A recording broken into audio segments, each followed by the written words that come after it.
Good morning. Welcome to this Wednesday morning from Virginia City at the Piper's Opera House, where today is the Nevada Off-Road Association's annual summit.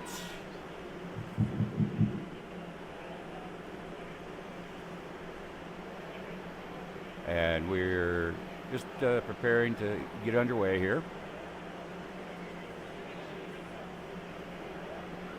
Thank you for joining.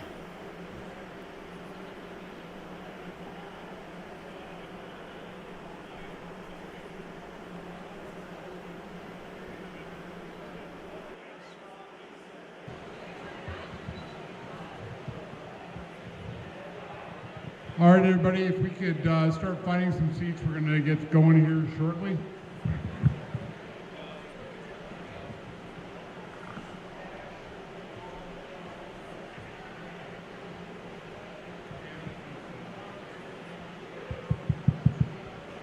Check, check, check.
If everybody would grab their cup of coffee and snack and have a seat, that'd be awesome.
All right, good morning, everybody, and welcome to the second day of our 2024 Off-Road Summit.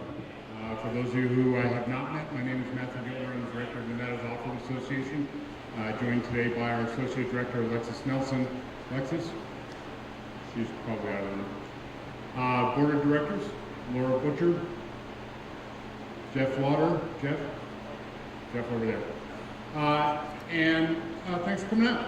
Yesterday was a good day. We had a much higher turnout than we expected. We expect today through the morning it will also start to boom up.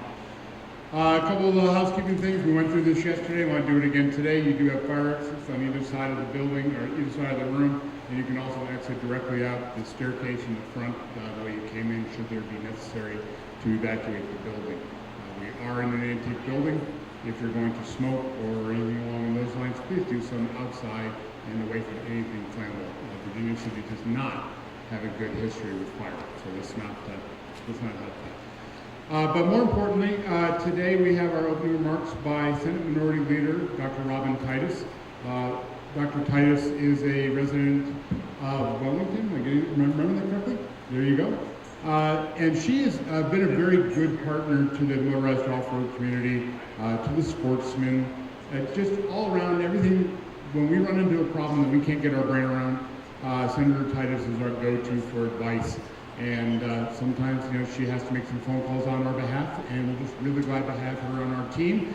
And I'd like to ask her to come on up and speak to everybody about what's going on in her world of Nevada senator politics.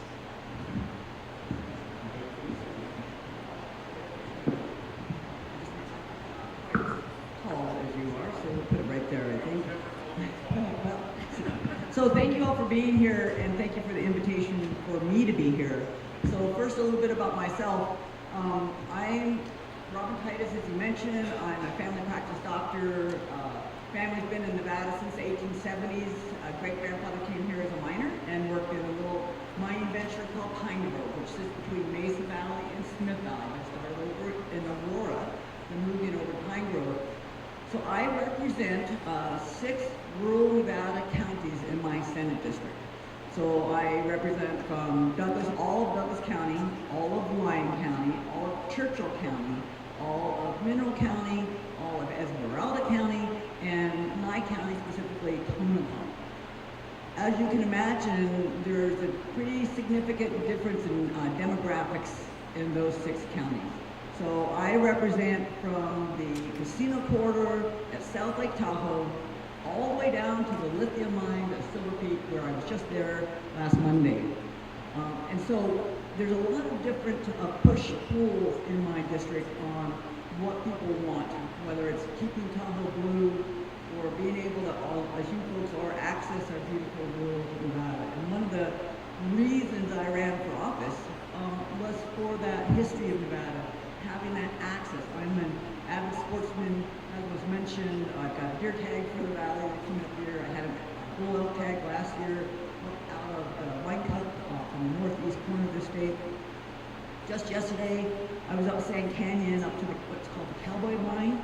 And so we spend most of our time in our fort. We have a little Viking and a Yamaha Viking. We have property up Hoy Canyon and 5 acres up Hoy Canyon, and all of you maybe have probably been through that area. And if you drive up Hoy Canyon, you'll see maybe about 2.5 miles as you leave the pavement on Highway 208. Kind of off to the right, some American flags, and it looks kind of like some redneck kind of far out person's property. Well, that's my property. And we hold a lot of CCW classes up there, and we just enjoy rural Nevada. So like yesterday we were up Sand Canyon to the Cowboy Mine. Last week before then we were up Nye Canyon, which if any of you have been up Nye Canyon, that got wiped out pretty much with the different rain systems that we've had come here. My concern is the stewardship of that area and the accessibility.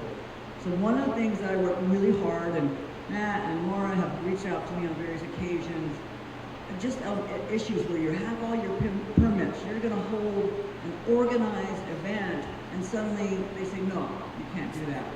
I need to hear about that, because that is one of my passions, is making sure that Nevada stays open to all Nevadans. From a legislative standpoint, I'm always concerned when I hear about wilderness areas coming in. When there's a wilderness area, all of you in this room know very few areas in Nevada are true wilderness that some miner has not already been in, and that there's not some road already in that part of the country. So recognizing what's true wilderness and needs to be protected, I'm all for that. But at the same time, we need to make sure that we have access for all of you. So when I hear about new wilderness study areas, when I hear about potential closures, it makes me very anxious. Currently on the forefront is solar, and I know there's the solar representative today. I've met with solar folks, there's a lot of them going out in my area, and the concern is, what does that mean for the rest of us if they take that off the grid? So there has to be a healthy conversation when these things happen. I know that you have here today the sage-grouse habitat concerns. Again, another big concern for us. I mean, we actually, when we were up at we were up at Desert Tree probably 3 weeks ago. We actually saw the sage hen, which we're pretty pleased with that. And then off on the Sweetwater Mountains, and if any of you know that area a little bit more by Sheep Creek, we saw another sage hen. And there was a time there we didn't see any. So I think the efforts have been happening, but it's all cooperation with everybody here. So access is one of the key things to me, making sure that you have that availability, and you shouldn't have to backpack and be able to hike in, because some of us can't do that anymore. But still Nevada, we still should have access. The other thing is respect. The property that I have up White Canyon, a lot of you have probably been up there, or your groups have been up there, and there's different people how they access that. Some, they get in that vehicle and all they want to do is see how fast that vehicle can go. Well, that happens to chew up the road. So there's appropriate locations for that, and I know you're going to have and you have presentations about that respect of the roads that you were on. I think it's really critical that where you're in locations, is appropriate locations for speed, the appropriate locations for treading lightly on that location, and just being respectful for those of us who own that and love that property too. So for me, it's about being respectful. And I think the final thing is the very fact that you have an organization like this to represent you and make sure that you sit down at the table and discuss the issues. Because you have different vehicles that you drive out here. You have a different, some of you might be on motorcycles, some of you might be on four-wheelers, some of you might be on side-by-sides. Yesterday we were just in our pickup truck. But the key is that you like to get out there. For me, I don't know how I took a job as a doctor initially for 40 years, and now as a politician, that keeps me inside, because my passion is really being outside and loving Nevada. And so the key is that we all sit down and have that communication of, even though we want to access it differently, we all want to be able to access. And when I see expansions, I support a military, I represent Church County, as I said, and when I see the expansion of military base that potentially takes some of the best habitat out there off accessibility, that makes me very frustrated. So trust that I'm fighting for you to make sure that you can all enjoy the Nevada that we all love. I'm also fighting to make sure that all of us respect Nevada, and we have to treat it that it is a treasure, because for me, I'm passionate about rural Nevada. And I actually have some time, and I have some meetings later today, but I'm happy to take some questions if anybody has any questions of me. You don't really get a lot of time sometimes to ask questions of an elected official, especially at the Senate level. So if anybody has concerns or has a question, I'm happy to take those. I never run away from being held accountable, because I should be held accountable. We all should be accountable. So just out of curiosity, does anybody have a question for me? Anything that I can? Please. We've set up a microphone in the center of the room for questions, so we can all hear. We have, I think I have till 9 o'clock, so please ask away. All right. If I had known I had to come to the microphone, I would have asked the question. But anyway, one, I want to say thank you for your partnership. It's refreshing to hear. And this may be an awkward question, but are there any other state politicians who share your view? There are indeed. We have what's called the Sportsman's Caucus, and I'm vice chair of the Legislative Sportsman Caucus, and there are several members from Clark County, and members like Berker from Elko. John Ellison was just elected. Well, he made it through the primaries. Who's going to be in the next Senate? He's going to be replacing Pico Gachia, who turned out. And so you do have rural representatives who respect that access. Again, then you have the conflict with ranchers who don't necessarily want you on the property, and knowing the personal property rights versus access going to property. Senator Ira Hansen, absolutely, he has a ranch now in out of Elko near Wild Horse. Definitely, he gets in there in wintertime on a snowmobile. And so there are still those of us, in my mind, that respect the Nevada history and want it to be accessible to folks. So I'm not the only soldier out there. Yeah, it's called it's a national sportsman's caucus, and it started through on a federal level, so congressional level, and now there's state chapters. And so we do have a state chapter here in Nevada. Like I said, I'm vice chair. Howard Watts is the other vice chair of the Assemblyman, and then we have multiple members of that Sportsman's Caucus. And we actually had an event on the East Walker this summer. I'm an avid fisherman too, and so it's pretty fun to be out there on the Hilton Place. Anybody else? So I know also that I won't be here very much longer again because I'm going to sit and listen until for an hour or so. But if you think of something afterwards, send an email to my Senate email address. Laura actually has me on speed dial, so she can text me when she has a question, and she doesn't hesitate. If there's an issue, she will. The bus care, issue, they can call and reach out, and that's how it should be. For me personally, when I represent you, I'm elected to represent you, I need to hear from you. And I don't know what I don't know and there's issues. And sometimes it's just an oversight. And sometimes it simply takes a phone call on what the hell are you doing? And so, both get responses. And you also, our governor, I have to tell you, Lombardo gets rural Nevada, and our lieutenant governor, Star Wars Anthony, they also love rural Nevada. And they're out there to help. There's a gentleman that will be here tomorrow representing the governor's office, Tim Robb, and he's that rural liaison. They understand and enjoy being out there. So please, there are those, if we can just forget some of the Clark County issues, there are those of us out there fighting very strong for the 16 counties.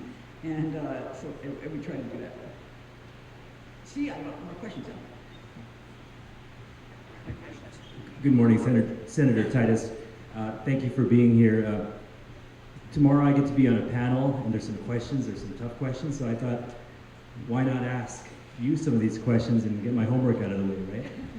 So, how can the off-road community effectively advocate for access? Well, I think you have, through your registration of your off-road vehicles, you have the OHV Commission. And I think that was set up for that very reason, to make sure there is access out there. And I think when you hear about these hearings on the solar stuff, I really worry about taking some of that stuff off of accessibility. And so you need to be aware of that, and that's where your association is out there looking out for you. So having that availability, but I really think fighting for it through the OHV Commission would be the first place you go. Because they have that ear, they're governor appointees, and so they're represented by statute on that board. So I think that's the key, staying engaged. Go ahead. You mentioned something about Clark County issues. Could you elaborate on those issues? Well, it's called a volume, I think. When 82% or so of your population live in a certain county, and their demands are great, and they want different things. They sometimes look at us as just, they look at this as, they don't even understand what this is all about. And so what rural Nevada is all about. And so they consume, and they want to have their vehicles, they want to have their off-road stuff, but it's all within a certain safety thing. They don't really, they want the lights on, they want it secure, they're a little bit afraid of the dark. And I've had actually people, reach out to me about some of the issues down there on that urban wildlife interface. Coyotes, they don't want coyotes around them, and got in big trouble one time when I told them in RV. I've been there 6 sessions, this will be my 7th session, and I was chair of natural resources in my first session in 2015, and there was people complaining on the panel, an assemblywoman about she didn't like the coyotes coming in the yard and eating the dogs and stuff, and I told you to have a CCW and like people to know how to shoot, and I offered my property and I would teach her how to shoot. She could take care of her own problem, but she was very offended by that. So I have to be careful. I have to be careful what I say to these folks.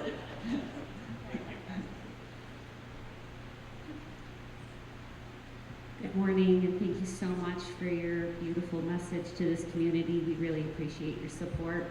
My question to you is, how do we engage with other legislators that may not either support what we do or maybe aren't just aware of what we do? I think it's really important when you have issues, you meet with whatever county you live in, your representative, so they can hear you. And then when things come up, you need to show up and have that testimony and send a letter. And members of the committee, when there's certain bills that are going to be out there, You need to send that letter and engage whoever the committee is, and then that'll be online. That you can see who's that. And if there's a bill out there, your representatives here will know if there's bills out there that are going to affect you. And when that happens and there's a hearing on them, you need to see who's on that committee and send letters, because a person, I know I don't have any more time, but I will tell you a classic example of educating your fellow elected officials is I had a bill, a lot of my bills are about access, hunting, hunter safety, water, it was a big one, and I had a bill for Churchill County on water access, and because they wouldn't let the people move water from one field to another field unless they were contiguous, even if they own the fields, they own the water, and if it was a better use to move it down to another field, unless the fields were not contiguous, they couldn't do that, and it to me didn't make any kind of sense, and that's the other thing I'm trying to bring some common sense to this. And so I had this beautiful hearing, and I presented, and I had the irrigation districts with me, and I thought I'd done my homework, and at the end of this hearing, one of the legislators from Clark County looks at me and says, and at the time I was in Assemblywoman, and she goes, Assemblywoman Titus, what's an irrigation district? And I thought, oh my God, I totally blew this, right? I didn't do my homework and make sure I had met with each one of those committee members ahead of time, so they at least knew what the subject matter was. And believe me, they don't. And so educating them, it's not that they don't want to help, it's just that they're uneducated on these. I won't use the word ignorant, they're just uneducated.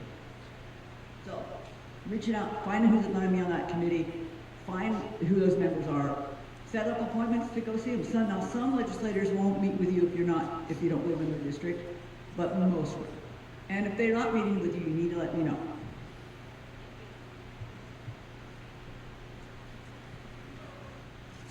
Real quick, to this gentleman's question in the orange, Senator Gogachia was definitely a favor of off-road racing and OHV use. We got permission to run across his property in a race recently in June, Right. up out of the Eureka. Yeah. My question is, they're expanding the bombing range out by Top Gun and over towards like Sand Mountain, towards Wahad Mine. Are we fighting to keep those routes open for public use? Because there's 3 organizations that race through there, and a lot of people OHV and recreate out there. And are we trying to fight to keep those routes Yeah, open? that whole, as a matter of fact, we're heading out, my husband and I are leaving for Winnemucca tomorrow morning, then we're going to be heading out to Dixie Valley the next day. So, yes, that was a big concern of mine. Again, I love the military. What I brought up on Churchill County was the expansion of the Naval Air Station out there, enclosure of that, and it's still part of the negotiation, literally, of maybe having certain days where you have accessibility, and that's what's going to be the key, to negotiate that access. Can't promise that's going to continue to be that way, but that's what everybody, and Congressman Amity would feel the same way. That we have to be able to negotiate access. You can't just take it off the grid. But their points are well taken about safety of pilots, etc. Although they don't seem to be able to fly helicopters at night. I don't know what happened there last week, but if you hadn't heard, two of their helicopters ran into each other right there on the base. But anyway, we're working that out. I share your concern. I voice your concern. Put that concern in writing. I've been out there at those meetings and those hearings. Because it's all about keeping that access. Yeah, for 20 years they've been very good about keeping it open and giving us access. Just don't want to lose that access. Yeah, and I wish I could guarantee you that won't happen, but I can guarantee you we're going to fight to keep it accessible. Thank you. Well, with that, again, thank you all very much for being here. The fact that you're here means that you're passionate about what you guys do and making sure that it continues for next generations. I have a bunch of, we have 11 grandkids between us, spread out through the state, making sure Nevada stays accessible to them. The passion of mine too. Thank you. Completely done. So one of the benefits that you get when you get to go for a ride with us in our state OHV is you get one of our personal protection, sun protection, dust protection shirts. Now, these are only for off-road. I want to make sure that you never use this if you ever go fishing, because it'll protect you from sun.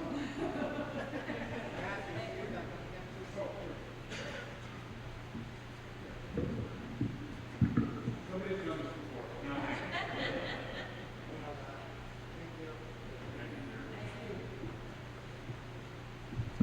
No. All right, everybody, we're going to get into our presentations here. Anybody want to grab a quick cup of coffee before we do? If not, I'm going to get right into it. Awesome. All right. So yesterday, we did not have our representatives from Next Energy here. They're in the back. They're one of the multitude of solar companies that are coming into Nevada. The Nevada Off-Road Association is neutral on solar development for the sake of solar, the same way that we're neutral for mining for the sake of mining. That is not our area of expertise. But one of the things that we do is when an applicant puts forth to remove land from public inventory, either by lease, transfer, what have you, we follow that process through the NEPA process, both at BLM and some rare instances over at Forest Service as well. And what we're looking to do is make sure that when they are done, whatever their footprint looks like, if they have removed some of the access and trails that we have used historically, that they know that they're removing them so that we can have a conversation with them to make sure their trail is reestablished, theoretically downwind, so that our community can continue accessing everything beyond the solar field. It's a really win-win conversation to have when you do it early in the day, or early in the planning process. Next Era Energy is working on a project. How many people here know where Dodge Flats is? Okay, 2.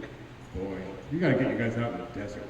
Dodge Flats, a little bit north of Fernley, headed up towards Pyramid Lake in that area. There's some solar fields up there already, and they're going to expand on that. But there's some trails that we're going through there. So we saw that as part of their process that they're going through to expand some of the solar fields out there. We reached out to them, and within a couple of days, we had an appointment to meet their representative. Alexis and I met him for coffee in Reno one day, and it was a very, frank conversation. Your team wants to put in these solar panels. We want to ride there. Help us out with this. Let's get a trail established. Even your service road that goes around your panels, and it's a win for us because we still have access. The group that's doing the Libra Solar project in Mineral County, same exact conversation.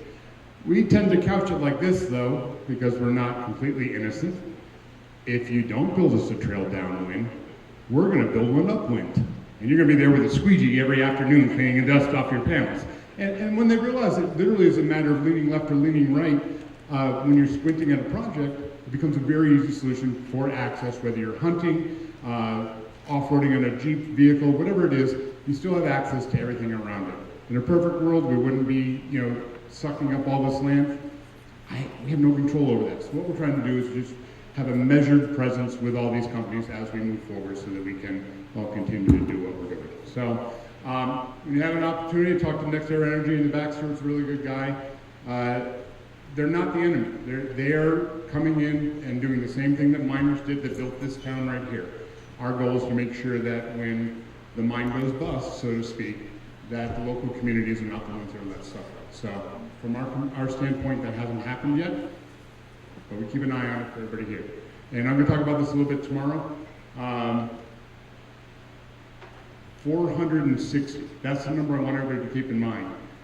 460 NEPA documents, individual plans, we've reviewed in the last 18 months. So everybody asks what I do during the day? I need to get a life. All righty, with that being said, let's get into the actual program schedule today. Let's see. Is Sean here from, oh, there you are. Hey, let me see, I'm sorry. We have Sean Derby coming in from the Nevada Minerals, the Stay Out, Stay Alive program. I am a history nerd. Oh, hold on just a second. Dr. Titus, what are you building at the museum across from your house there? That's actually going to be a barn for events. Awesome. Again, history nerd. So I saw that when I went by the other day because I was one of those people that got stuck up in the Sweetwater in my buggy last weekend, and John had to pull me out. So, yeah, you're right. Things will turn up. All right. So so Sean's going to set up real quick, and he's going to talk about the Stay Out, Stay Alive program. And we have Rayette here as well. Anybody who likes to go out into Nevada's backcountry, if you have any sort of interest in the historic posture of your neighborhood, of your community, of your state, there's no better way to get out there than on motorized transportation. Take a look at some of these things. Dr. Titus mentioned the Pine Grove town site where her family was mining back in the 1880s, roughly, 1870s. We had a problem with that 3-4 years ago. We got a call that there were people going into the burial ground and literally driving over some of the burial sites. So we went to the Nevada Off-Highway Vehicle Commission. We got a grant. I don't really remember how much it was, several $1,000s, whatever it was. And we had some fencing made up, and we blocked the entrance to the burial ground. And Rayette from the Nevada for Cultural Preservation did the interpretive signage that is now on those railed fences. It still allows everybody access, but they can't drive in there anymore. And that, I was up there a little bit earlier this year, late spring, and everything's still intact, and some of the vegetation has come back where there have been user-generated trails.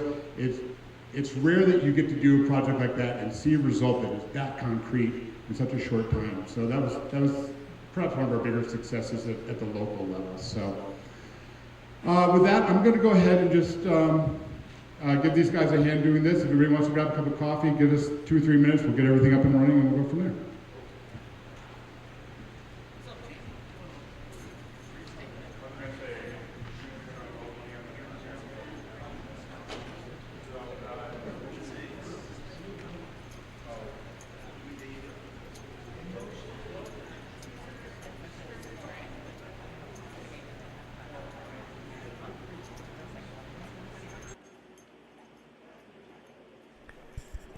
If you're joining, thank you for joining. We are live from Piper's Opera House in Virginia City for the Nevada Off-Road Association's annual summit.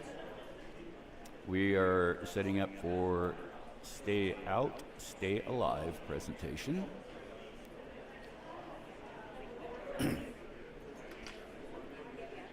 If you are just joining, you can go back and look at the video from yesterday. There's a lot of good information in there. Nevada, it was Nevada Trail Finder, the Nevada Trail Finder program, which is a nice app to use on your phone or on your computer to check out your trails before you go, to make sure that there's no serious conditions out there, issues that you may run into. And then we had Tread Lightly philosophy training on how to tread lightly in our environment, even on designated roads, observe the speed limit and so forth. And we're just about ready to get back to our presentation.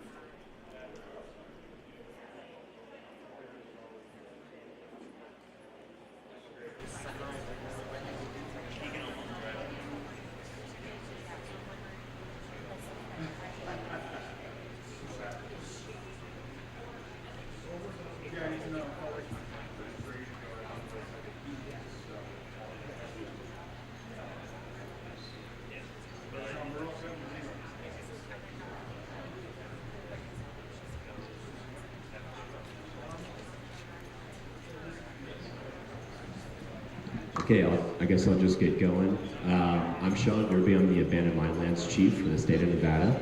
I work in the Division of Minerals with Rob Galeri. I believe Dina and Rob know each other. Anyway, I thought it would be a good idea to come up and chat with you guys because I'll explain the problem, but there's also a way for specifically your group to help with this problem in the state's management of this, the abandoned mine lands issue.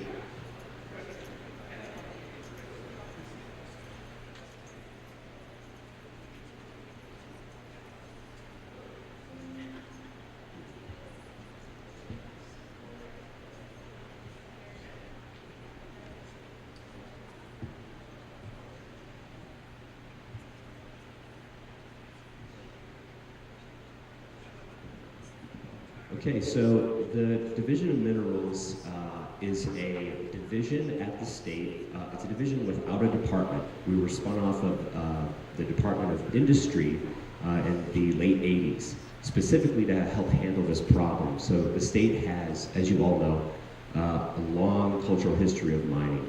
And that has resulted in a public safety issue. As beautiful as the cultural history is, and as rich as it is, there's also been a legacy of tragedy related to that. But our primary function is to encourage and assist the responsible exploration for the production of minerals, oil and gas, and geothermal in the state. And most recently, the development of lithium as well. So we're going full bore on that. Next slide. So as I said, we have other functions other than the Abandoned Mine Lands program. One of those is to educate kids about the dangers of abandoned mine lands, and also about geosciences, the mining industry, cultural history, anything related to what we do in the field and as a function. We try and educate the kids here in the state of Nevada, as well as the public, about our mission. Next slide. Okay, so the Abandoned Mine Lands program has three functions. One, we have to track the location of all these mines, and that's an annual effort. Right now, that number has just surpassed 26,000 known sites. So, I mean, if you walk out this door, you can probably see 5% of them right here in this town. It's probably the highest density of hazards, mining-related hazards, probably in the world, right here. Second is to secure what we find. So of that, we have secured 83% of that 26,000, either by temporary fencing or hard closures, what we call hard closures. We go out, we build a structure around it. One case in point would be the foreman shaft, and that would be a great little day trip for any of you that have your bikes or your UTVs here. If you go down Occidental Grade, about 2 miles, and you take a right, there's a big flat area out there where there used to be a 4-compartment, 3,000-foot deep shaft. There's a little bit of a town site around it. It burned down in the 1800s, but used to be a 5-story building, and that shaft is about 40 by 40 wide. So what we did is we built a culturally sensitive, wildlife appropriate closure that you can walk up on, you can look around at the cultural features, and it's got a beautiful view of the valley. You can see Dayton down there and off down into Minden. And then that last part, we'll mention this at the very end, is the public awareness part. We want, and part of what we're doing here, I have an ulterior motive to enlist you as deputies, but basically we want to inform the public as often as possible about these dangers. Next slide. So I'll get into the background. We'll kind of clip through this pretty quick, but basically, if you look at Nevada, a lot of you have been in rural Nevada, you've probably noticed these features, but the state has 526 designated mining districts. That means when the state was a territory, it was being crisscrossed by people homesteading, kind of like Lena's family, developing these areas, and then sending that information back to a patent registry in Washington. Then they could get recognition and the ability to develop these resources. So when you go out into these areas, you might find private land right in the middle of BLM land. Those are private patents, and those are special because they have shown mineral resource for development in the past. So we have, we know about 26,000 because we've been to it, but we have research data coming from USGS, coming from LiDAR data, coming from satellite imagery that we've processed, so we believe there's more like 200,000 sites to go out and identify still. And I'll address how we look at that every year. But you could be in an area where we have a bunch of known sites, and every time I go out to an area, a district, it's like they're like rabbits. Like I maybe documented 15 or 20 2 years ago, and now there's twice that many. Next slide. Okay, so we're all familiar with the spread of public lands in the state. So we have Forest Service, so we have BLM, we got DOD, someone mentioned the B-17 range, which is expanding off to the east there, south of Middlegate. So all these lands, except for the DOD, we go out and help them manage their inventories as well. And the issue with the federal partners is that it's gotten, I don't want to bash our federal partners. Are there any here? Raise your hand. Okay. I love our federal partners. I think it has become, the partnership and the relationships we have with the federal partners has been very good. So we've been able to create relationships with them that kind of empower us and them, so that we have funding mechanisms between the Forest Service, we have the BLM, we have Park Service, and we work with them to develop their inventories, and then we get the cost sharing agreements to go address the issues out on the land. And it's a great relationship for both parties. Next slide. So here's the real scope of the issue. So you saw the federal land slide. The map you have here on your left is a map of the known hazards, inventory hazards. This is last year's. Then you've got suspected hazards. Now this is a chopped down version. And then you have USGS historical mining features. So this is record from when those 1929 maps were surveyed by all the guys out there with the transits and the scopes and all that. That when you see a USGS point, you know it's accurate. So we like to have that number, but there are a lot more. And when you get to a site, this is what you often see. You have a head frame where you have a hoist house, and then around it, it's just Swiss cheese. And in an area where you have, you're on Forest Service, for instance, some of the guys over there probably know, right behind the sagebrush could be a 60-foot shaft. Right on the corner of the turn, hairpin somewhere, you're turning down angle, there could be a shaft right there. So this is, both the picture from way above and right on the deck. Next slide. And so these slides I specifically wanted to show your group because this is in the middle of a road. Down here on the left this is up in the pine woods, right over here. So you've got a 20 to 30 foot wide feature right in the middle of your road. Come around, ripping around that corner. Just imagine you're hauling down that road on your UTV or your bike. Boom! There's a feature there. The feature on the right is at the very top of the road.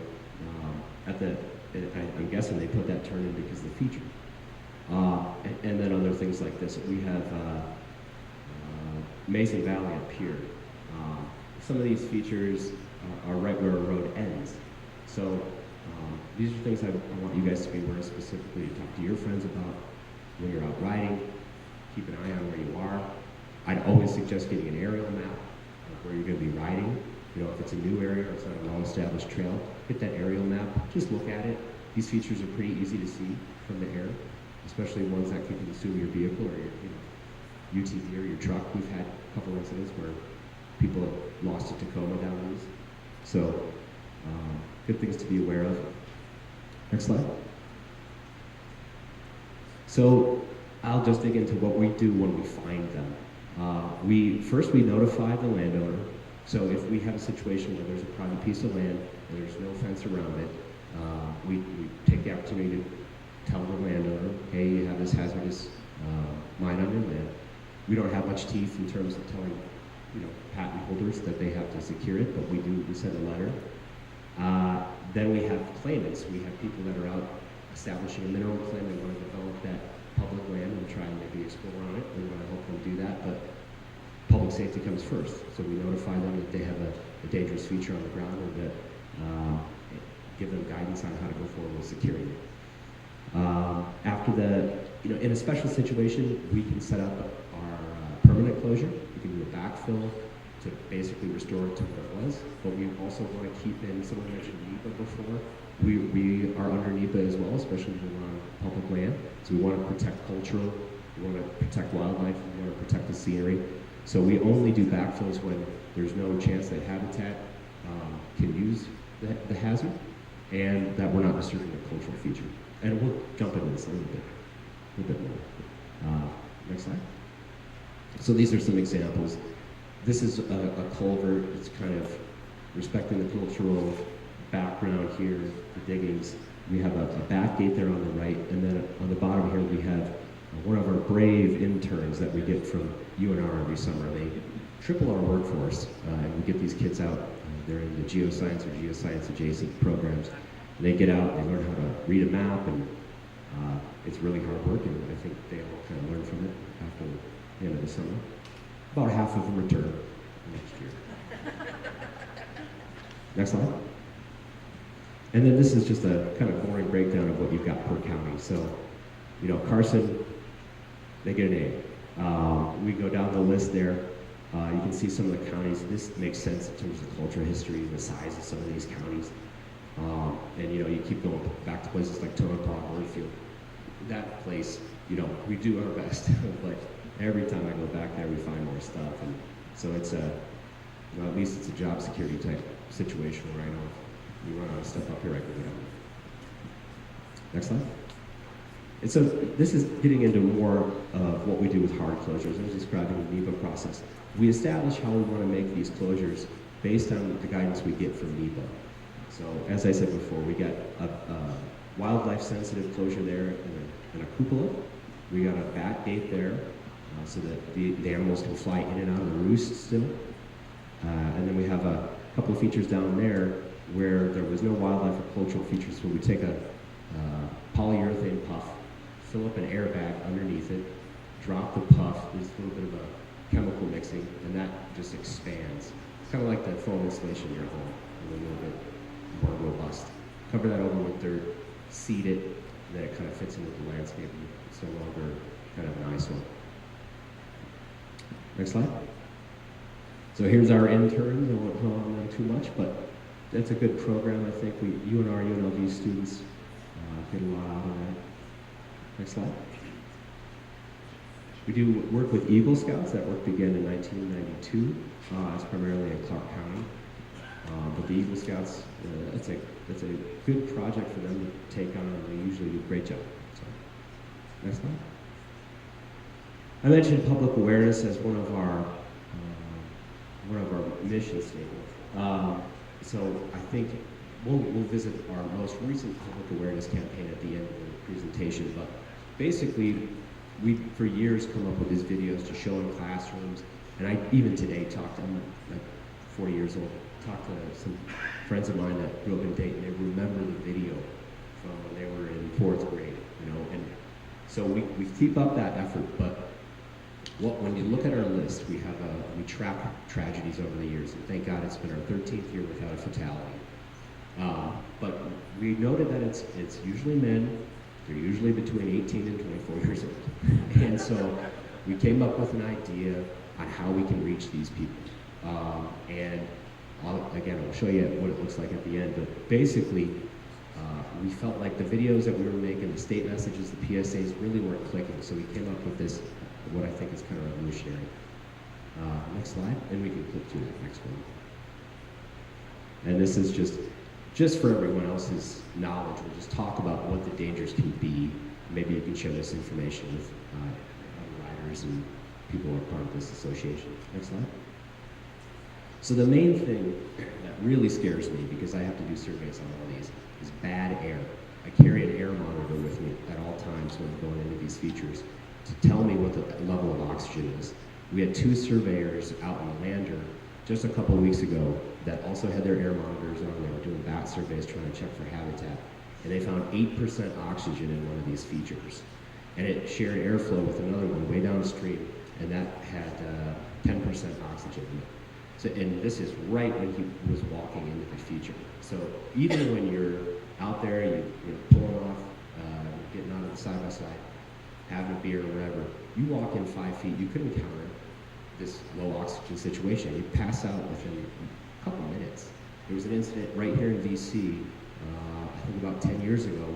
2 individuals came in. The bad air situation is kind of in flux. So we had 2 people pass out. Rescuer goes in, he passes out. Secondary, I believe it was Story County Search and Rescue. Is that, I don't know, anybody from Story County? Yeah. So rescuer came in, pulled his boy, held his breath, went in, got him out, and then they were able to get the 2 other individuals out. Did the 2 others pass away, or were they able to? Yeah, the 2 fatalities there. So anyway, that's a really dangerous situation. It's one you don't see.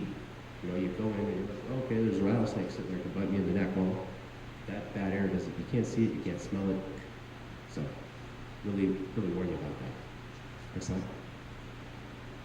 And then obviously we're all familiar with that as rich wildlife. I don't like snakes, but I encounter them all the time. And you know, most rattlesnakes, they don't like me, so anyway, if you do go into one of these, they're going in there in the daytime. You know, it's relatively temperate in these things, so in winter they can nest in them. So they're moving in and out of them during those hours of transition of light.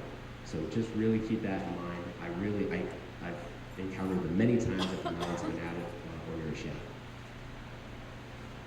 And Forest Service could probably tell you all kinds of other stuff about, you know, mountain lions. We have 2 surveyors running a mountain lion about a month ago and a black bear up in Elko.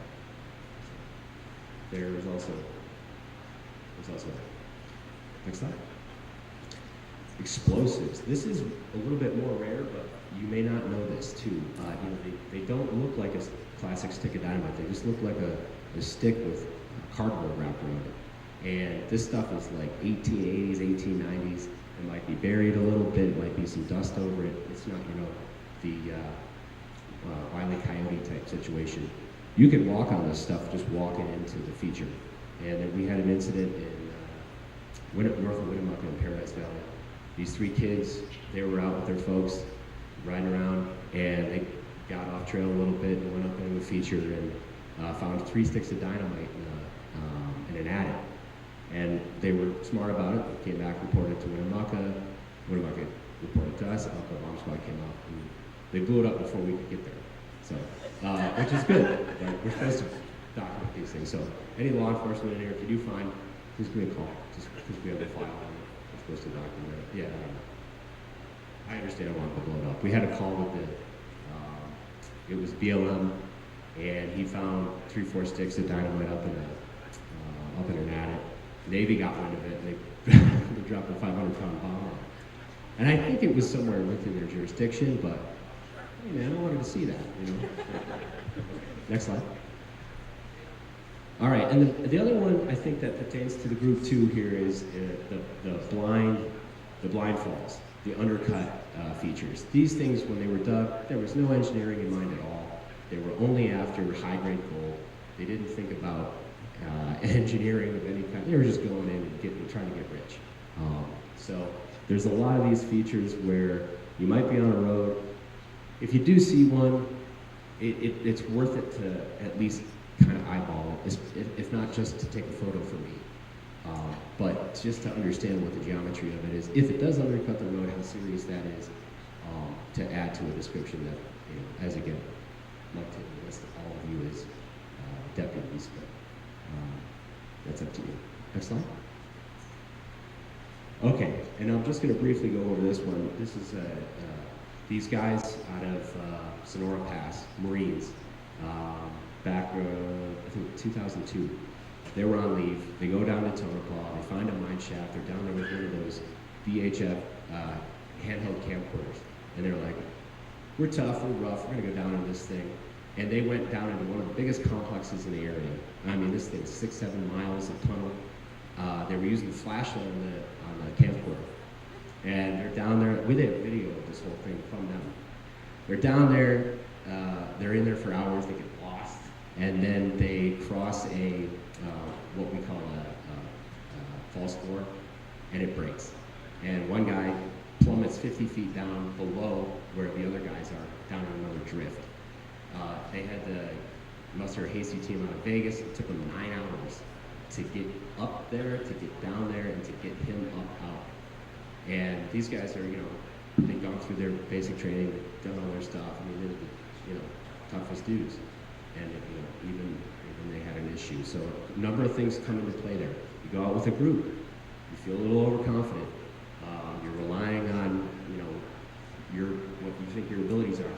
There's just so many dangers here that not even the roughest, toughest dudes can handle this stuff. So anyway, I mention that because it's that's one where you're out there with friends and so on and so forth. You think you got coverage, but there's just too many unknowns. So I press on that. Next slide.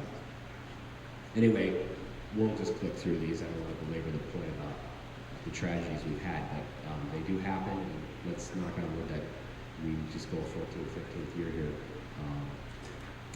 without a fatality. So, next slide. So these are the guys that come out and save you. when there is an issue. It's the Washoe Hasty team for us, and we do trainings with them. They have access to our system so that they can find information on the hazard that the victim might have gone into. Go to the next one. And more footage of these guys. I think I can't press this enough. If you do witness an incident,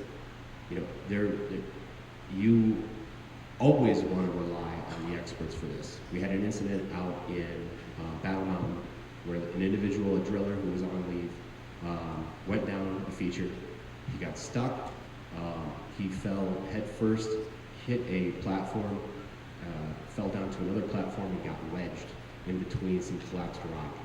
And it was a real bad scenario where some issues with people going down to try and save him dropped more debris on him. So not only is there a chance that you could make the situation worse, but you could get into trouble yourself.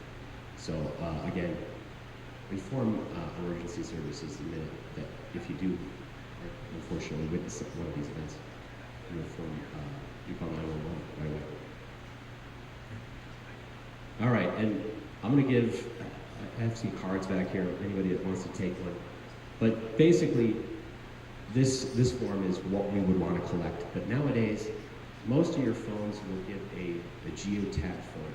So if you're out, if you encounter one of these features, take a photo and send it to us. There are 3 people in my staff, and as I said, there's 26,000 of these, and we believe anywhere between 100,000 and 200,000 more. So anybody who wants to volunteer to take a photo, that's huge. So really appreciate that. Next slide. So there's my information. Like I said, I have cards. I have some mugs for anybody. Well, I only have 4 to spare, so if anybody wants an AML mug, stay out, stay alive, I'm happy to pass them out. Could we visit our outreach page real quick? It's jimmyking.net.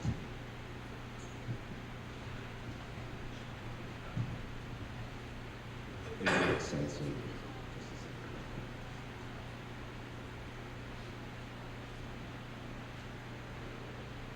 So shout out to Clark County. We encounter some of this is most simply law enforcement. Yeah, law enforcement or and in Clark County, and they cover some state.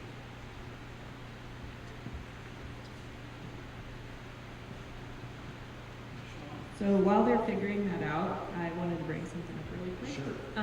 So we were out filming a video for my off-road ambassador program, and we came across a mine closure where we had like a chain link fence, and on it there was a tag that identified it, and somebody had cut through the fencing, and there were other things that we noticed, and we were able to call in. There was a phone number and let them know which one had the issue. Is that? Yeah, if you're lucky enough to find one with a motorcycle license plate tag. If you're lucky enough to find one of those, that's great. Reference the number. And the way that works is you were in what county? Clark Yeah, County. so CL and then the four-digit number. So just tell us those things and we can zoom right in on it, find it, and dispatch somebody up to fix it. Are those common? We only started doing that in the last 10 years, so probably fewer than half the hazards happen, but thanks for bringing that up. We do, a lot of off-roading and come across a lot of mines. Who is responsible for keeping up and maintaining the closures on the mines? Because almost everything we come across has either been vandalized or over time the whole mine is opened up and it's collapsing all the barbed wire and fencing into it. Yeah, if you find so the ones that are not permanently closed through what we were looking at there, that just have gates, are temporary closures, and the person that holds the mineral claim for that is responsible for securing it by statute. But again, if you do encounter anything like that, take a photo, send it to me. That's something that we have a priority revisit program where every 5 years we go through this list and try to go out and refocus our program to go and take care of those. But the more you get, the more you gotta take care of. So it's really kind of it's an uphill battle. But if it's a bad enough situation, we'll go out and take care of it right that same week. Okay, so we're gonna look at our ad campaign. This is Jimmy King. We go way back. You're the sick friend of mine. I think we're ready for another live venture with all you. And to be honest, Jimmy has always been done. He doesn't listen to anyone. He ignores every warning sign. And he puts everyone around him at risk. Maybe you know the type. How do I know Jimmy? I'm the voice inside his head. It's common sense. Some people hear me, but the Jimmys of the world, not so much. Zip. Speaking up, man! Did I tell Jimmy this was a bad idea? You betcha. Did he listen? Of course not. That's why he's the king of bad ideas. So tell the Jimmys in your life, do not be stupid. Stay out of abandoned mines. Stay alive. This message is brought to you by the Nevada Division of Minerals.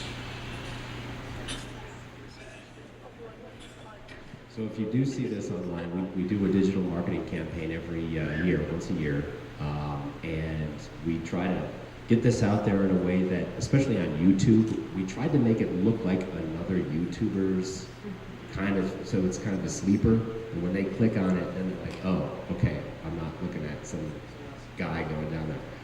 So that's the approach we took. We hope it's working. Last year we had 1.7 million views of it to completion. This year we had 3.2 million views of it to completion. So I feel like that message is getting out there. Is it working? Well, the only metric we have is that people aren't dying. So far so good. Thanks for your time. Any other questions?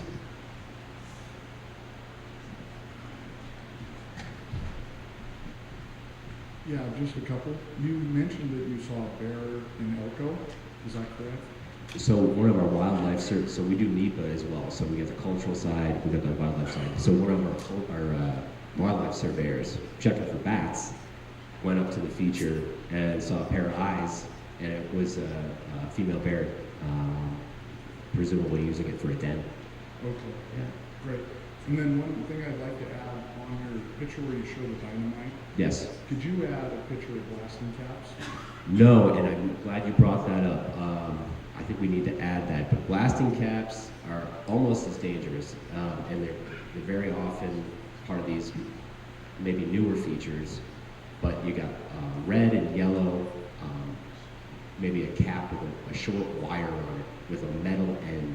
So even if it doesn't look like a stick of dynamite, be aware that other infrastructure, other devices were used to do this blasting. So it can come in a variety of forms. You want to? Yeah, that's what I just wanted to add, because I grew up in Tonopah, and up at the Tonopah Mining Club, we had different examples, and you might want to film those to show. I knew adults growing up personally that had lost fingers due to blasting caps. As kids, we all were in the mines. I can relate to Jimmy. I'll definitely add we actually have an intern training. It's 2 weeks of safety training. We have a display that we bring. It's got all the, they're decommissioned, but they're the actual stuff. So we'll get a photo in there for the next one. Great video. Thank you. What's your first name? James. You Jimmy? see? Yeah. Actually, it's Jamie. My mom did call me Jamie, so I'm Jamie. But yeah, that's me. And my friends. So, thank you.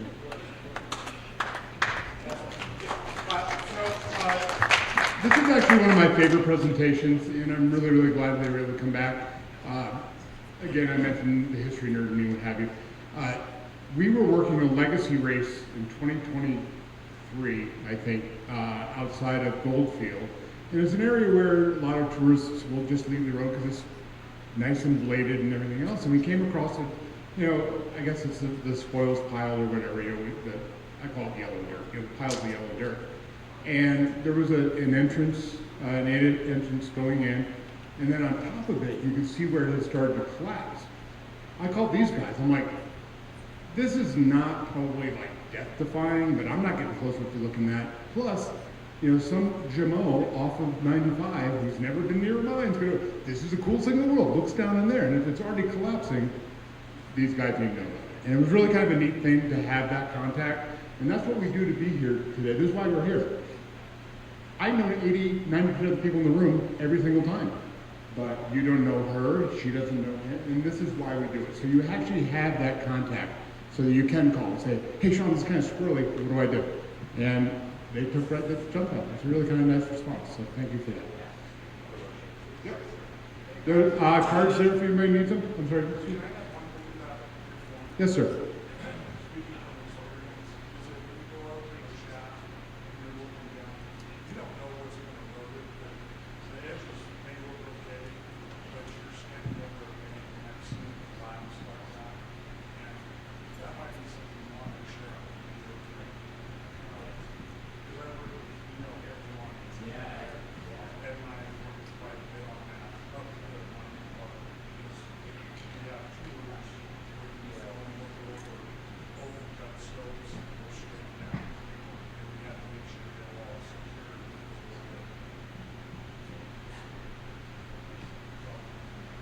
Very cool. Thanks, Commissioner. All right, we're going to take a quick 5-minute break while the outdoor school and Renown get their program put together. And we'll talk about off-road education, saving little kids' noggins, you know, all that kind of great stuff. Hey, Alexis.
Titus up there. What's the question? Good. I'm gonna make sure that we come visit here. I haven't been here. So we went to, it was in Tonopah last year, so that wasn't far. But I'm like, I like Virginia. There's a lot that happens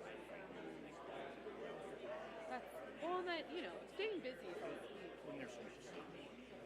That's how I feel when I was in Albert County. You know, I get over 3,000 miles of like land. This cemetery here is a big cemetery, but it's just one of a dozen cemeteries here recently. This way in Old Hill, there's 3 cemeteries. Well, right when you drive in, you can feel like there's so much history, right? It's just, I'm like, whoa, like, yes. Yeah, I'm like, whoa, like, my mom's like, oh my goodness. And so, well, but when you drive in on, yeah, that's what I'm like, you're literally driving, this town is between 2 big cities, you know, in a canyon, like, and you feel like you're in a canyon because it's like, yeah, it's the streets, it's beautiful. It's definitely unlike what I've never been to.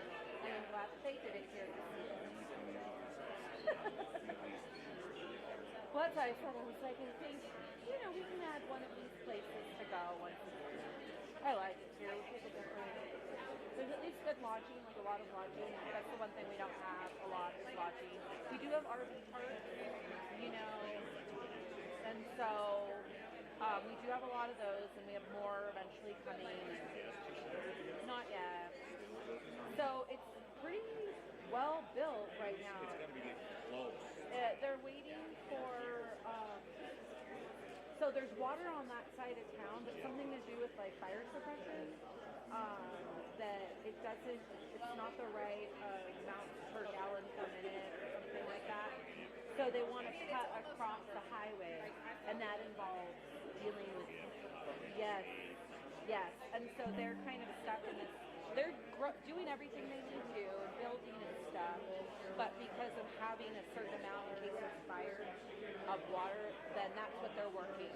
So they technically have water to the building for like bathrooms and normal just washing your hands, but if they can't get through with the state to cross the highway, they will have to do like reservoir, like retention, I don't understand all that stuff. I wasn't a so, They have to have so many gallons yeah.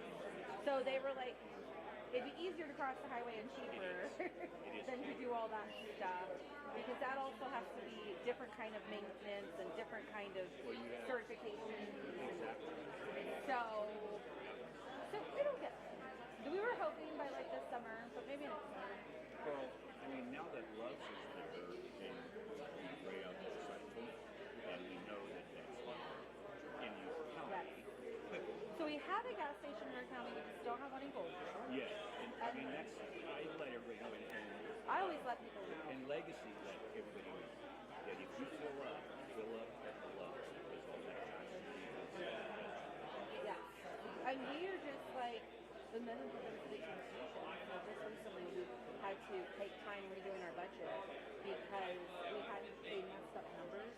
The state gave all that money to Dime because they didn't realize that it was not in there. You know, it's like right across the street's a different one. So it was like a big thing. Yeah, I know. It's kind of weird. This is like Sliver that is Tonopah and is part of Nye. So we had to delay and we had to augment our budget because we had to wait for numbers for that. And we'll see. The nice thing is yes, it is starting to go up because of that and because of Centera and other stuff that's happening. And then maybe it'll, we'll see if lithium happens. Between the jobs that it would bring to the community and then like the work training, so we've been talking to like Menard and stuff to see if they'd be willing to train people to then take those jobs out there is great because that's what we do, but we don't know where they're all going to live. you know, that's why it's more beneficial that we try to hire within our community. That's what happens in the big area. Every summer, there's construction on the floors, it shuts down. Well, we end up getting some people that work in Beatty that stay in Nevada. So they end up reserving like the Santa Fe for the whole summer, or they rent the RV parks for the summer, because it's a little bit less crowded. They're kind of close to the phone call anyway, so they'd rather just drive the hour and be there versus being Beatty, and it's cooler.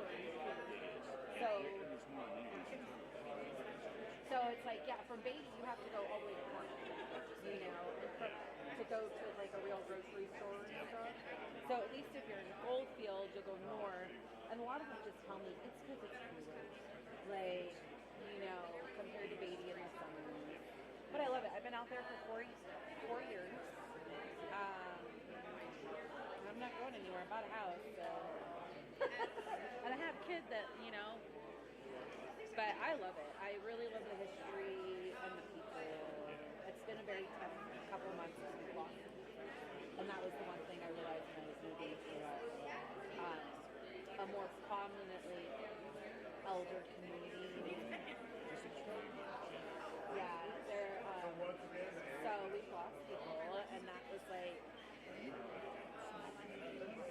you feel it all. You know, even our... I grew up in Fallon back in the 70s.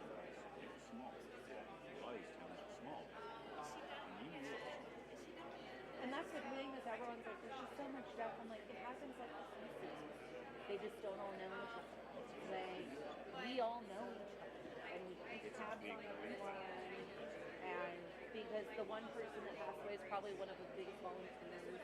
So, you know what I mean? It's a lot of like I heard yesterday they were talking about their off-road thing. The sheriff was talking about it in house, and it's like because they left. Like the people that were running it, like left, and that's what happens. You know? So we're trying to like fix. If someone's not feeling well, we have backup people. We don't want to burn out our volunteers because you can burn them out really fast. Let me see. Where did we leave? That abandoned land.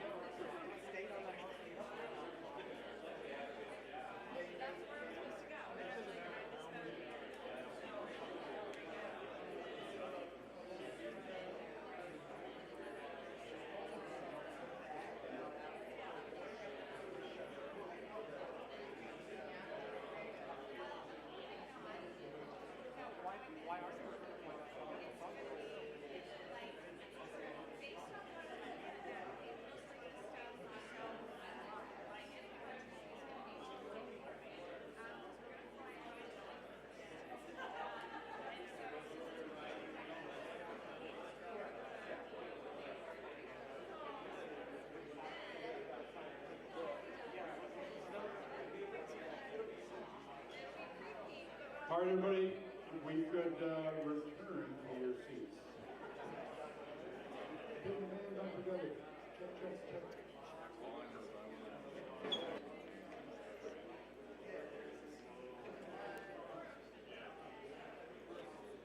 Are you selling your stickers? Oh, great. Look at my website. Are these good for outside? One has the address on the phone. Awesome. And you do video, audio? Yeah, I do.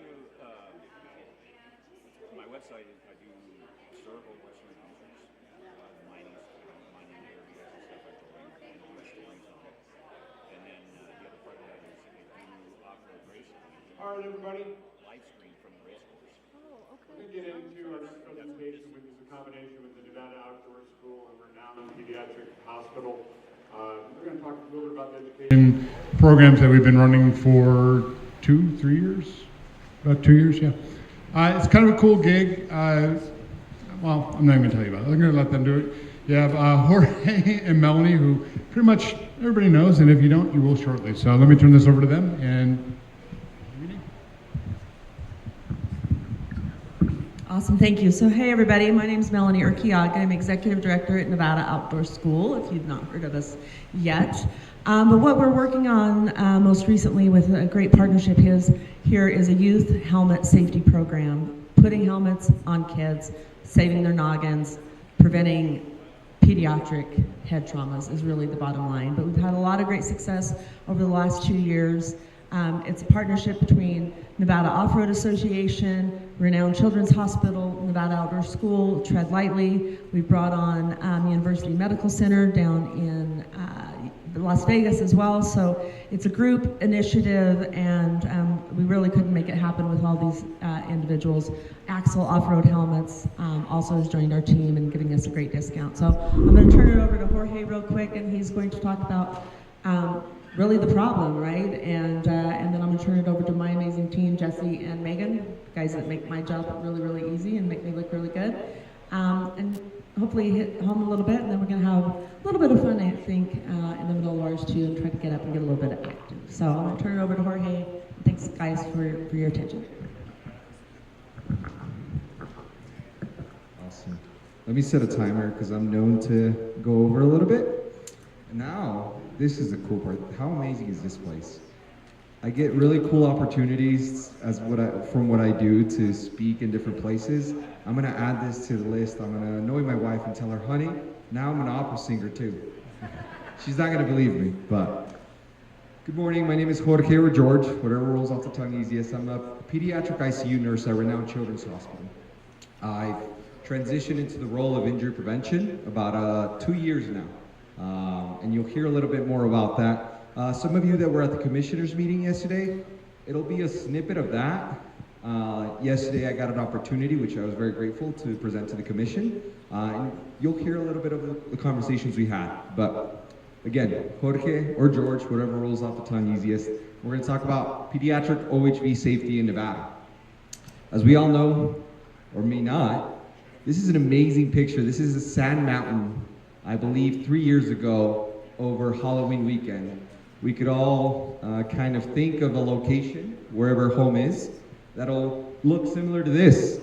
And this will play a big role into why we do what we do and why we initiated this outreach. This is a QR code. This is something to do with the conversation we'll have and some of the information I'll share. So you're more than welcome to scan that QR code with your phone. We also have paper versions of a survey. These are surveys that we ask the community, the OHV community, to participate, and I'll be sharing some of those results with you today. But if you're curious of what we're asking or you want to participate in it, we'd love to hear from you. It is anonymous, and it kind of really speaks to what you are doing as an OHV rider. So again, it's up there, and if you need, Melody's got paper forms as well if you want to take a look at it. A little bit of background, where this all started. So again, I came from the bedside as an ICU nurse, which means any child under the age of 18 that's critically ill or critically hurt that needs life-saving measures, I'm part of the team that took care of them. Unfortunately, we saw a trend of children coming in secondary to OHV-related injuries. That's going to be very important as to why did it matter so much that we were seeing it in the next slide. But we noticed over the last 5 to 10 years, the occurrence of this was going up. Also, the severity of the injuries that they were coming in was also increasing. So we made it a priority to go out and do outreach. It started with, I think, a conversation with Matthew at one of the summits, and it's progressed to this wonderful thing of partnership. So that's a little bit of the background. That's especially important because these are all of the trauma centers across the nation. We got a bit of a problem, isn't it? And you could imagine, as beautiful as Nevada is, that's a lot of where our recreation is occurring. We've actually went into our data and found that 55% of the pediatric injuries we were caring for over the last 5 years occurred outside of a 50-mile radius from the nearest trauma center, which is us, Renowned Children's Hospital. That map, we are that red dot there. We cover 100,000 square miles. So that's servicing a lot of your home. If you were to be injured, specifically your child, they have to come to us, especially children. That's a long ways. And when we talk about traumatic brain injuries, you'll see later, but minutes, seconds are brain tissue, our brain cells. We can fix broken bones, we can fix busted spleens. Unfortunately, a brain, we can't do much with it. It's kind of this concept of, let's see what's gonna happen after the swelling goes down and we'll see what they're left with. Okay? So these are all the injuries over the last about 5 years, with 2024 being up until August, through August. So as you can see in 2020, we actually saw a spike. Before this, there was about 50 injuries. So the blue, for those of you who can't see the back, are total injuries. The orange are helmeted, and gray are unhelmeted. So this came to be, we got together in about the end of 2022 is when I met Matthew, and subsequently met all of the amazing partners we've been able to develop. We had a conversation in 2022 about what this needs to look like. In 2023, over Easter weekend, we were able to make it out to Sand Mountain and really do some outreach, boots on the ground, talking to parents, and really sharing how dangerous this is, educating on why it's so important, best practice, and lastly, resources, getting helmets on kiddos, right? And what I want to point out is in 2024, so about a year's worth of outreach, boots on the ground, I believe we're making an impact. As you can tell, injuries are gonna be higher than they were in 2023. But when it comes to the unhelmeted children, we're gonna lower those, at least what it looks like now. And that's huge, that's an impact. Because there's more data that, again, whoopsie daisies, I won't bore you with, but we have actually been able to extract the fact that between those children that were helmeted and unhelmeted, the severity of injury is almost twice as much of those children that were unhelmeted, which is significant, right? So again, we started here, we got together here, started here, and now we're making an impact. So whatever it is we're doing is working. And what we're doing is we're going out and raising awareness on how dangerous it is for children to be riding without an OHV helmet, right?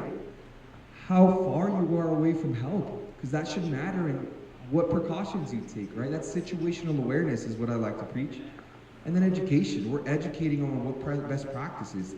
Our partners that you'll hear at Nevada Outdoor School, Tread Lightly, and even Aurora have helped us create this concept, this education that's about a 5-10 minute conversation with the parent of what that should look like for your child.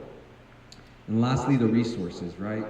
It's not only enough to tell them how scary it can be, what they should be doing, but we'd be remiss if we didn't close the loop and actually provide them with that resource, right?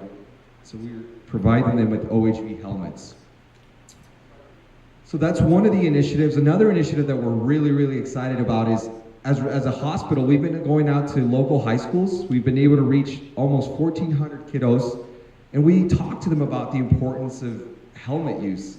The green here is their perception of whether they need a helmet while riding a dirt bike, ATV, or side-by-side.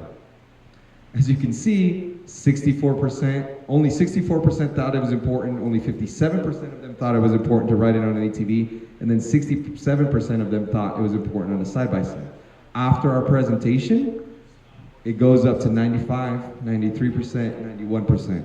So again, very important outreach, but this goes to show there's a gap, right? These children are having this misconception that we don't require helmets, that they're not needed.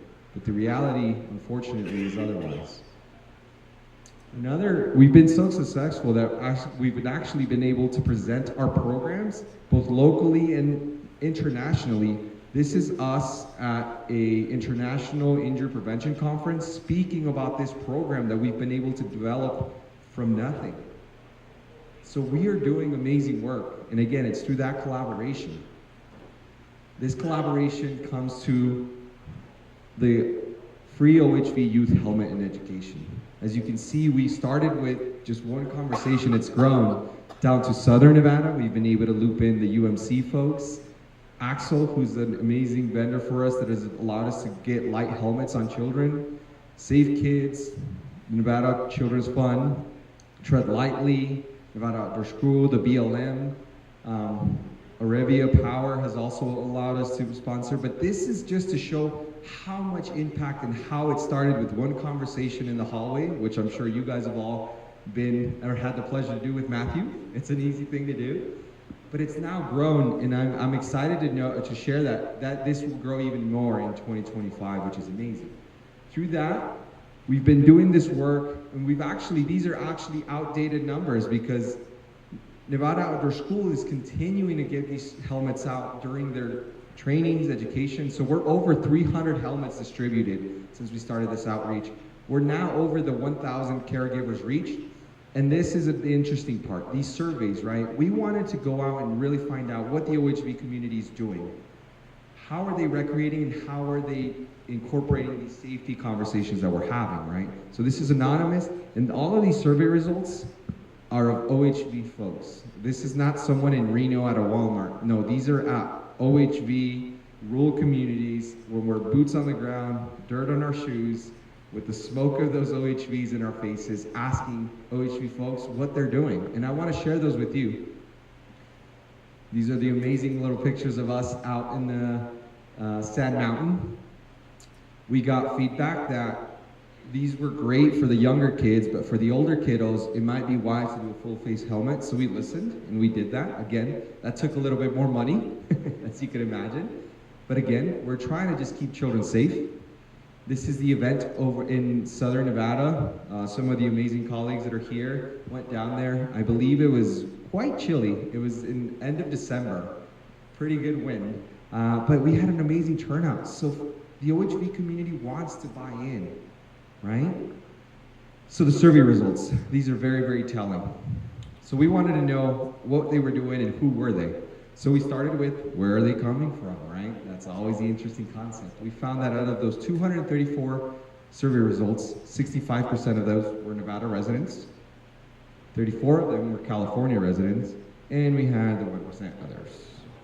Next is, well, it's always the newbies that are getting hurt or that you're hearing about doing dumb things, right? So I wanted to find out their experience. So all of these blue columns are associated with adults. What are the adults doing? The parents, right?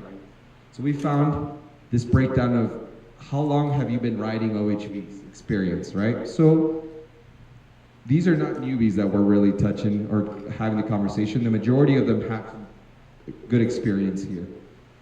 Then the next question, how many of you have been in a crash?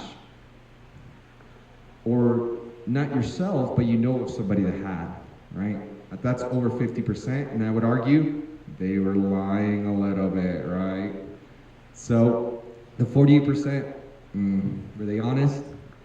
And then I asked them about their helmet use. We find that about 1/3 of them were not wearing helmets. And again, I would argue, just from what I see, it's about 50-50, I would say, personally. But that's what we did. But that's not what my interest is. Adults will be adults, and I don't take care of adults. We're worried about the kids, right? So then we asked those 234 individuals, how many of you have children that ride with you in these OHVs? An astounding 86% said that they were riding, which is a change, and I think that's why we're seeing these injuries rise. Because it used to be, 10, 15 years ago, this was an adult recreational thing where the kids stayed home and you guys went out to fun weekend with the adults, hang out. And now we're having whole families go out and recreate, which is amazing. It's such a fun activity, but we gotta find a way to do it safely. We asked, how often are your children wearing helmets? Unfortunately, again, about 1/3 were not. Then I wanted to find out what the age group of these children that were riding were. This was surprising to me. I thought they were gonna be primarily in this teenager, preteen age, but look at the majority of them, or the largest percentage is between 4 to 8 years old. For concept, a lot of those children should still be in some type of car seat or booster seat, but yet they're riding in these OHVs. So how do we do that safely? Let's start with helmet use. We're cut off a little bit here at the bottom, so I do apologize, but it's asking why of these 29% did you not have a helmet? Was it because you didn't feel like you needed one? That was 7%. Because you didn't have one? That's 47%. Because one didn't fit? That's 32%. And then 14% was other. So this is information that we receive from the OHV community, right? But let's put it in perspective, because there's so much more work that needs to be done. The amazing work we've done is not enough.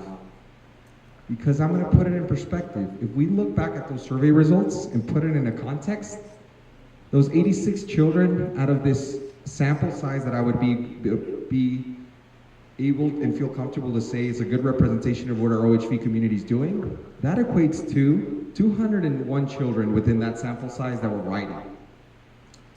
The 29% of this 86 equates to 58 children that were riding without a helmet.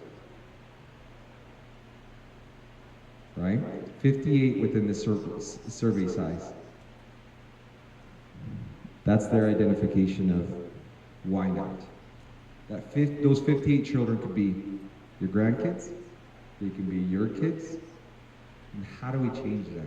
How do we change that because of significant of injury that we're having? The other thing I wanted to point out is, remember I asked the perception around youth, right? They're reckless, right? But let's put it in a context with numbers that matter. That meant that there's only those 64% at the beginning of our presentation that thought it was not important. I'm sorry, that was important. That left, if my math doesn't fail me, a 26% number of children that equates to 486 children that wouldn't have worn a helmet because they didn't think it was important. On an ATV, that's 581. And on a side-by-side, that's 446. That's a lot of kids. That's a lot of kids. And the next picture is going to be graphic, and I do apologize for that. And it's a lot of kids because this is what a traumatic brain injury looks like. I want to differentiate between a concussion and a traumatic brain injury. Think of a concussion as a cut on your arm. Clean it up, let it rest. You're going to be okay, right? A traumatic brain injury is the equivalent of an amputation. You see how it's the same mechanism but difference in severity? This child is in a coma and would stay in that coma because of the injuries that he suffered. This was a kiddo out of Fallon, Nevada, who didn't wear a helmet when a side-by-side hit a tree, went head first into it. That's why it matters. That's why those statistics matter.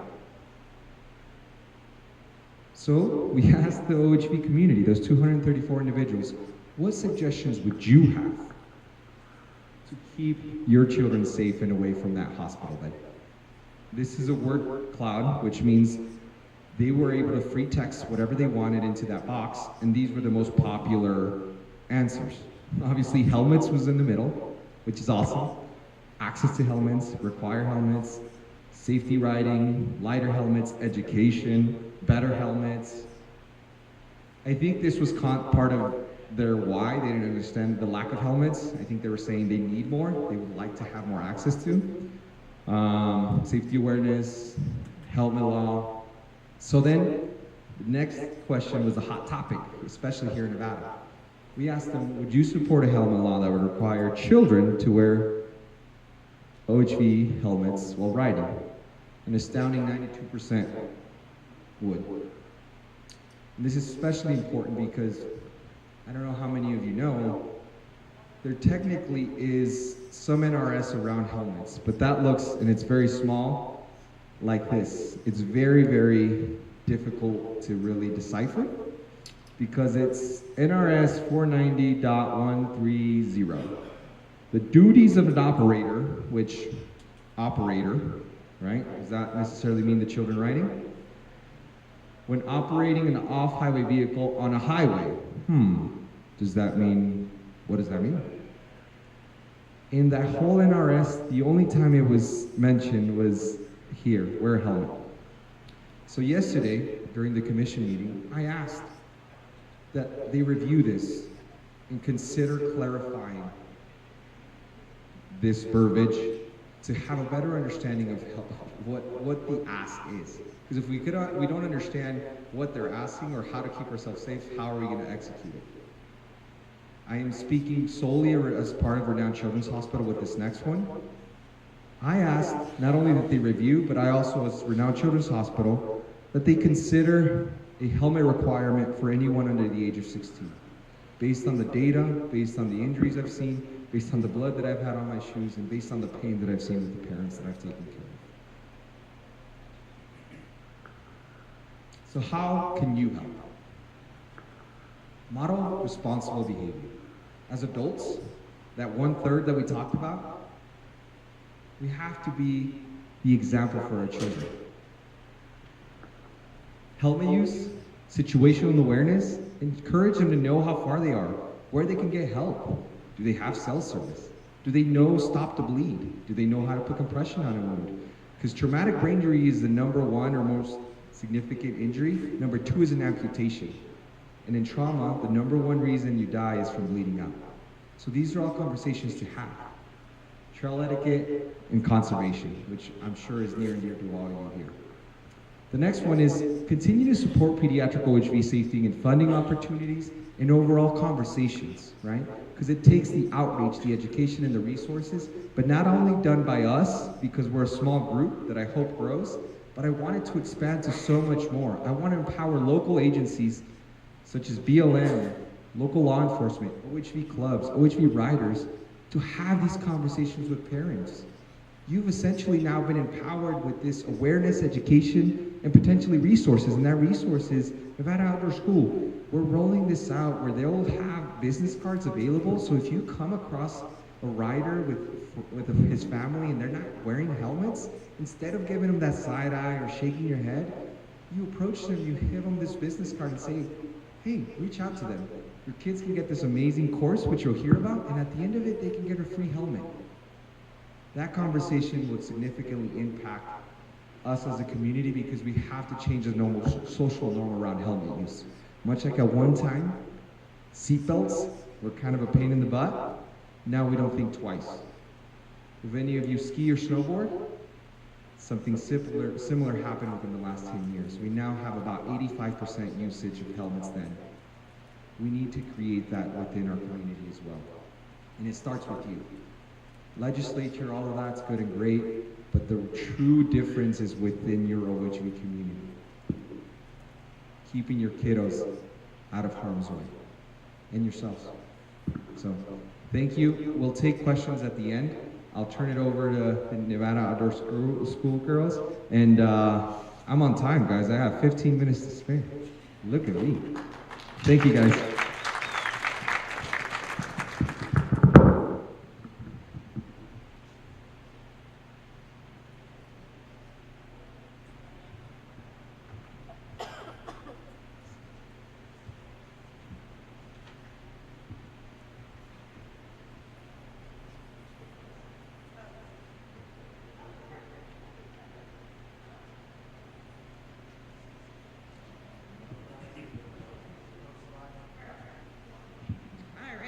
Good morning, everyone. My name is Jessie. I'm the Outreach Director with Nevada Outdoor School, and I have Megan, who is our Director of Programming.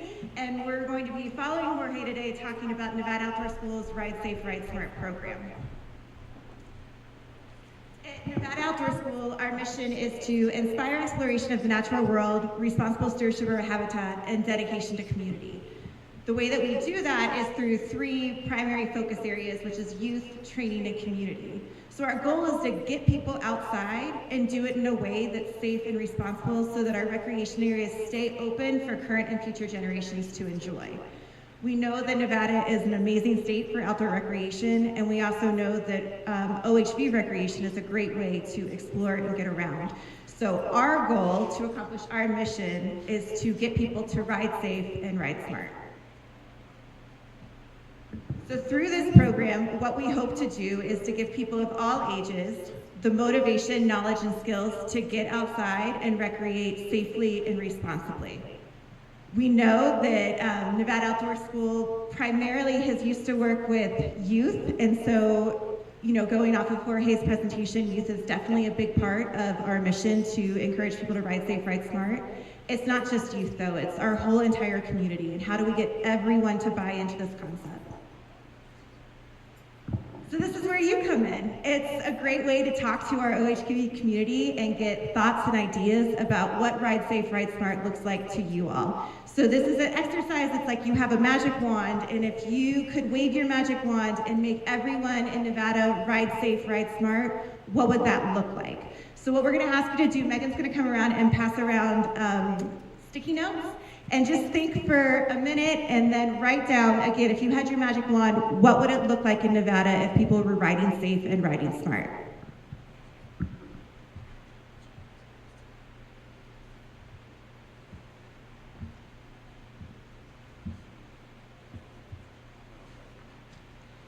So it could be a word, it could be a phrase, a concept, an idea.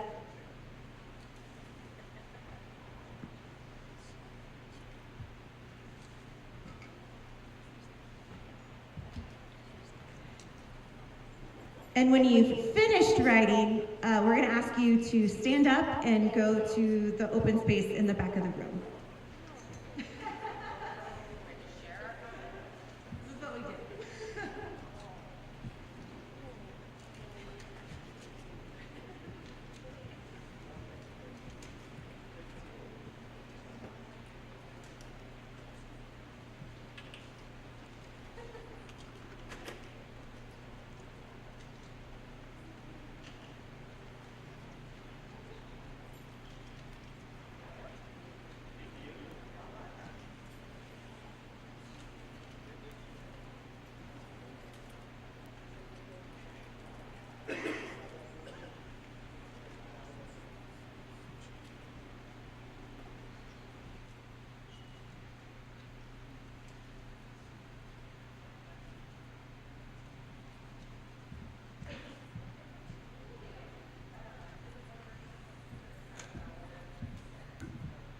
So again, totally informal. It's just your thoughts and ideas, and then when you have an idea, it's getting up and then going to the back of the room.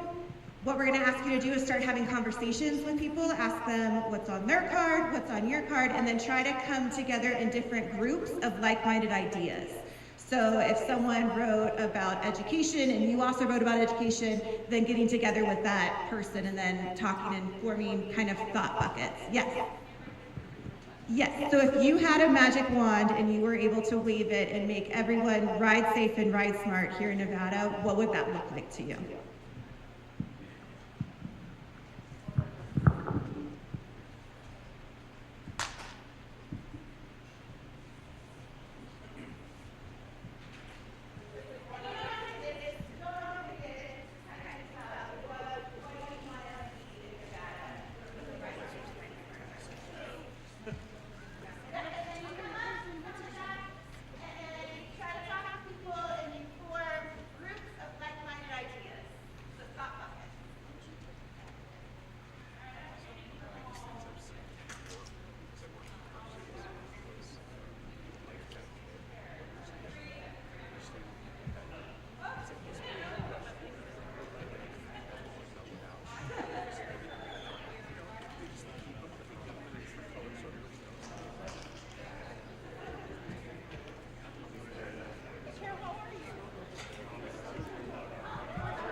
If you're just joining us, we're doing a group exercise on what does that safety look like for you.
so take about 1 more minute and finish up your conversations if you would. And then on your way back to your seat, if you could hand your sticky note to Megan in the green, and then make your way back to your seats, please.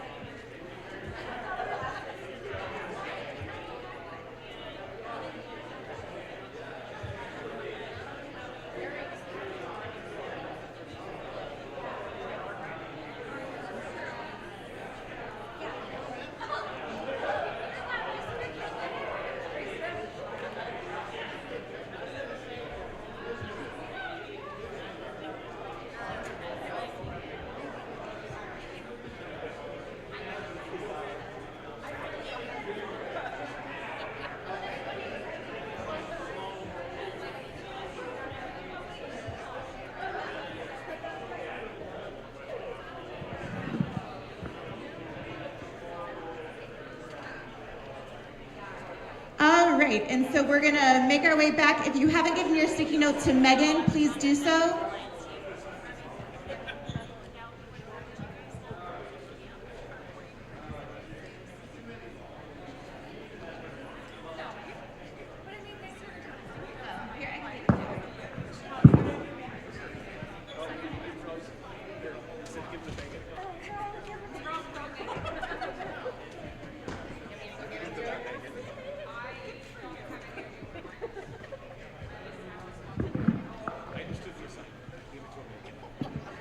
All right.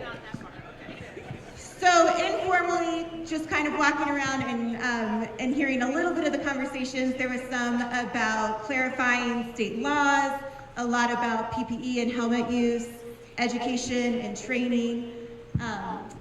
Those are all very important and valid things, and I appreciate you all being part of that exercise. One of the things at Nevada Outdoor School that we really want to do is talk to our community and hear from them to see what they feel is important and where we need to be taking our education and outreach and training. Those are the thought buckets that we kind of put Ride Safe, Ride Smart into. So when we talk about our Ride Safe, Ride Smart program for youth and adults, those are the 3 main areas that we try to focus on. How do we get this message out to people around the state, especially the people that are actively riding OHVs? How do we provide education to specific groups of people that need that education? And then how do we provide training, whether that is online or more specifically what we really want to do is more hands-on training to get people the knowledge, skills, and motivation that they need to get out and ride safe and ride smart. So what that looks like at Nevada Outdoor School is a variety of programs. So the first thing is that we have our road show, which you can see a sample of if you go into the back of the room on one of the breaks. Our road show is our mobile outreach booth, so it's set up that we can customize to whatever group that we're talking to. So obviously we're at an OHV summit today. We're focusing much more on our OHV safety and our Ride Safe, Ride Smart program. But if we go to other types of events, we can really tailor our message more specifically to reach the audiences that we're looking to reach at those events. We also know that youth are a big target audience for us to reach. It was very much laid out in Jorge's presentation why that's important. So one of the things that we try to do is work with our K-12 schools to get in front of kids. Mel and Jorge did some outreach with high school students in Reno. We're hoping to continue to build upon that to talk to youth about the importance of safety gear.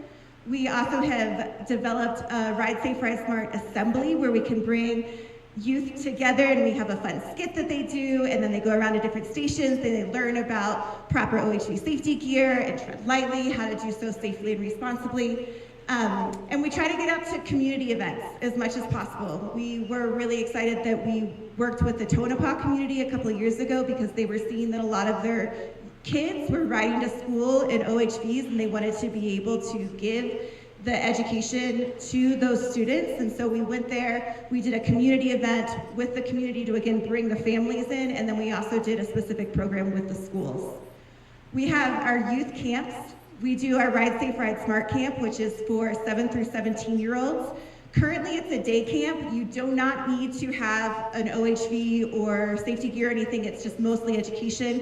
What we're really hoping to do in the next couple of years is to make that more rider active, to incorporate a component of that where the kids are actively riding on their OHVs and getting a chance to put the knowledge into practice. We're really excited that we worked with a lot of our stakeholders in Nevada to develop an OHV certification program. You all saw the card on Jorge's presentation. We have some cards in the back. We developed an online course through Calcemy that is for adults. They just have to take the course. We have a free coupon for it. And then for youth, they take the course, they bring their printout to us, and then we can do a rider evaluation with them. And that's how youth under 16 would get certified in OHV safety here in Nevada. We also have the ability to put on hands-on OHV trainings. We're super stoked that Megan is now our new ROVA safety instructor. And one of the big things that happened over the past year or two is that we've had a pretty substantial changeover in our programming staff. And so that's one of our things that we're really going to be focusing on over the next year is to build back up our institutional ability to provide those trainings. If we can't provide it though, we work as hard as we can to make sure that we hook someone up to an organization that can. So for example, we don't currently provide dirt bike safety. However, the Humboldt County Sheriff's Office out of Winnemucca does. And so we're able to partner with them to get people that resource. And then finally, we're really excited about the free Nevada Youth Helmet Program, which Jorge was talking about a little bit. Because that's the big thing, that we know that at Nevada Outdoor School, we're just one piece of the puzzle, and that partnerships make this possible. And that's one of the reasons why we had you all get up and do that exercise, is because you all are the OHV community in Nevada, and we want to hear from you. And listening to stakeholders and people that have a vested interest in people getting out and riding safe and riding smart is what we hope to do. So again, that's something that we were able to do with Calcemy. We worked a lot with Matthew and with our sheriff's offices and other community groups to develop this course. So far, we've had 50 people certified this past year. We're really hoping to bump those numbers up. And again, a lot of that is outreach. It's getting this information out so that people know that they can take this course, and they know that they can get a coupon from us to take it for free. It's about a $40 value. We also have been extremely excited about this partnership with the OHV Free Youth Helmet Program. We really think that it's an awesome opportunity to get out and again, talk to the people in our communities and provide resources through this education and outreach.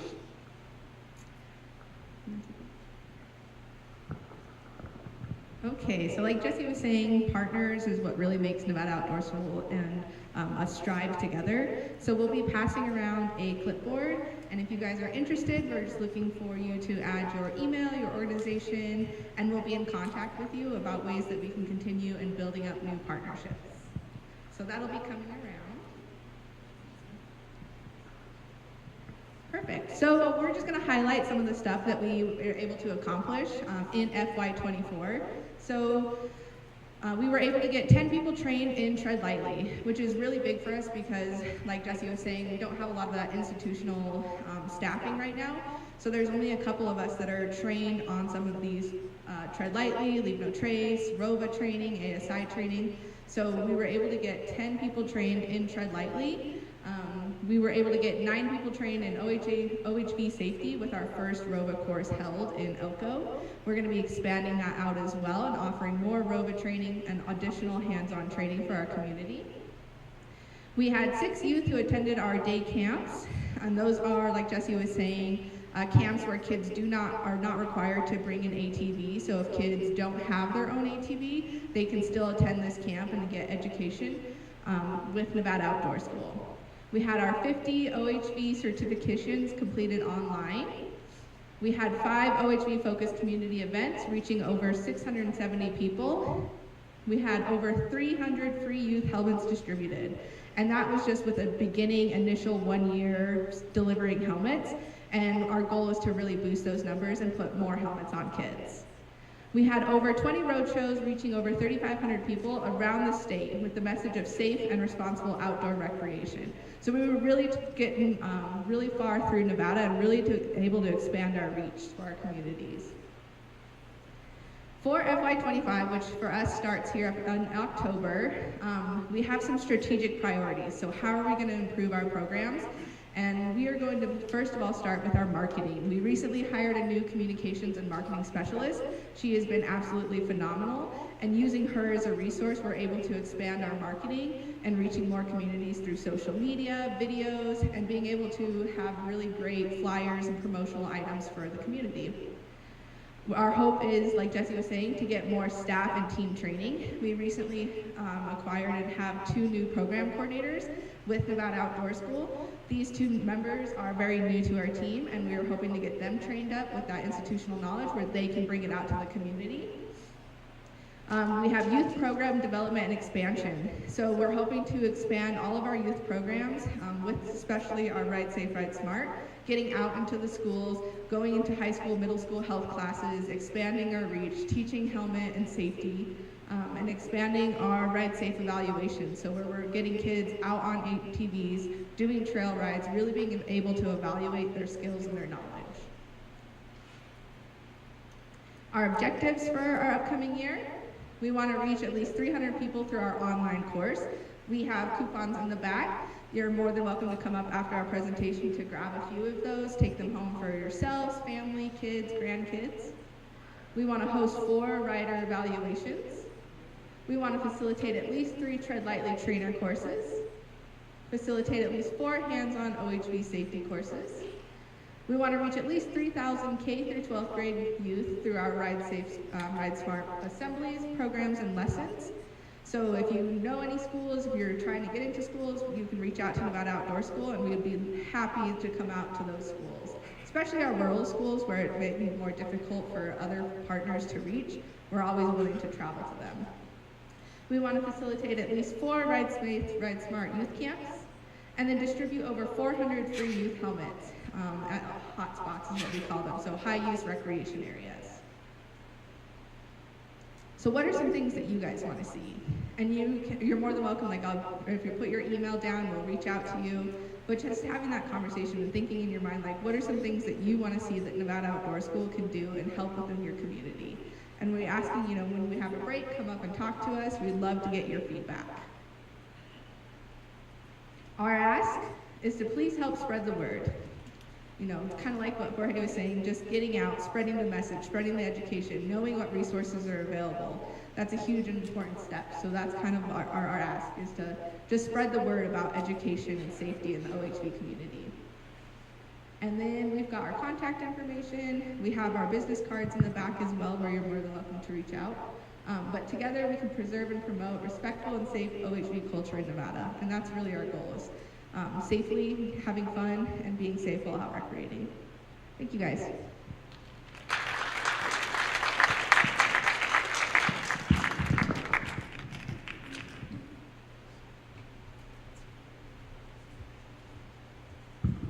Does anybody have any questions for us or have any ideas or thoughts about how we can serve you guys in your community? Yes. How much of our resources are devoted to Clark County? A portion, a small amount, I will tell you right now. So we were able to go down to Clark County at the end of the year and do some youth helmet down there. Our goal is to get down to Clark County at least 4 times each year, traveling from northern Nevada down there. And ideally, when we're down there, we'll be doing some Ride Safe, Ride Smart education, hopefully in school, outreach event, maybe do some safety trainings all, within a few days. All right, everybody, we really appreciate your guys' time, and as these wonderful ladies said, come by and see us.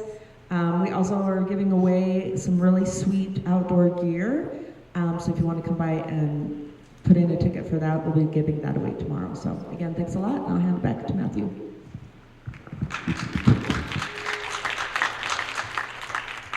All right, everybody, I want you to take a quick break. It's 5 minutes to 11. Let's be back here at 5 minutes after 11. All right, 10 minutes.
All right, everybody, if we could rejoin your seats, we'll go ahead and get along. Get this done before we can get into lunch.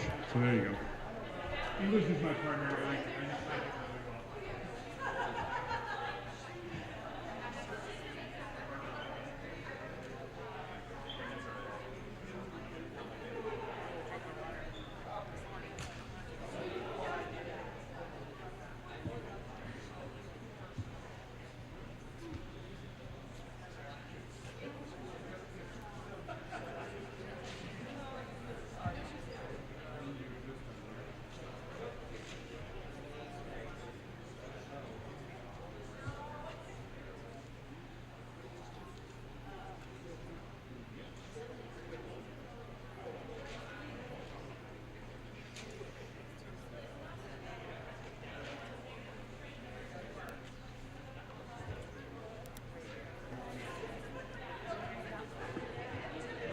All right, everybody, we're going to get into our next presentation.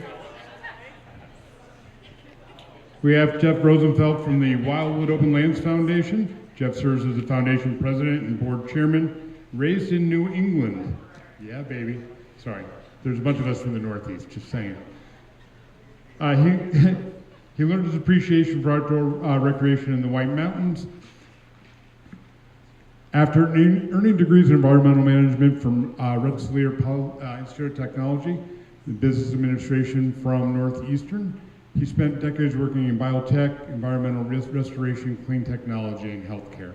In 2020, Jeff founded the Wildwood Open Lands Foundation with the vision of creating an organization whose mission was to promote and conservation of the natural and cultural resources. He now lives with his wife and children in the North Shore of Lake Tahoe. The family has a passion for travel and feels drawn to the open spaces. So he's from the other side of the state line, but treat him nicely nonetheless. Jeff, go ahead. Thanks, Matt, and thank you, Alexis. It is a privilege to have the opportunity to be with you all here today. And better? Okay, we'll try that. All right, fantastic. So anyway, it is a privilege to be here. Thank you for allowing me to speak with you all. And yes, I do live on the other side of that line, but we did found the Wildwood Open Lands Foundation in Nevada because after decades of opening businesses on the other side of the state line, well, let's just say never again. I've seen Jesse and I've seen Jorge present before, and I didn't know I was going to be right behind both of them. So if you were expecting a step up in PowerPoint presentation, yeah, keep looking. This isn't going to be it.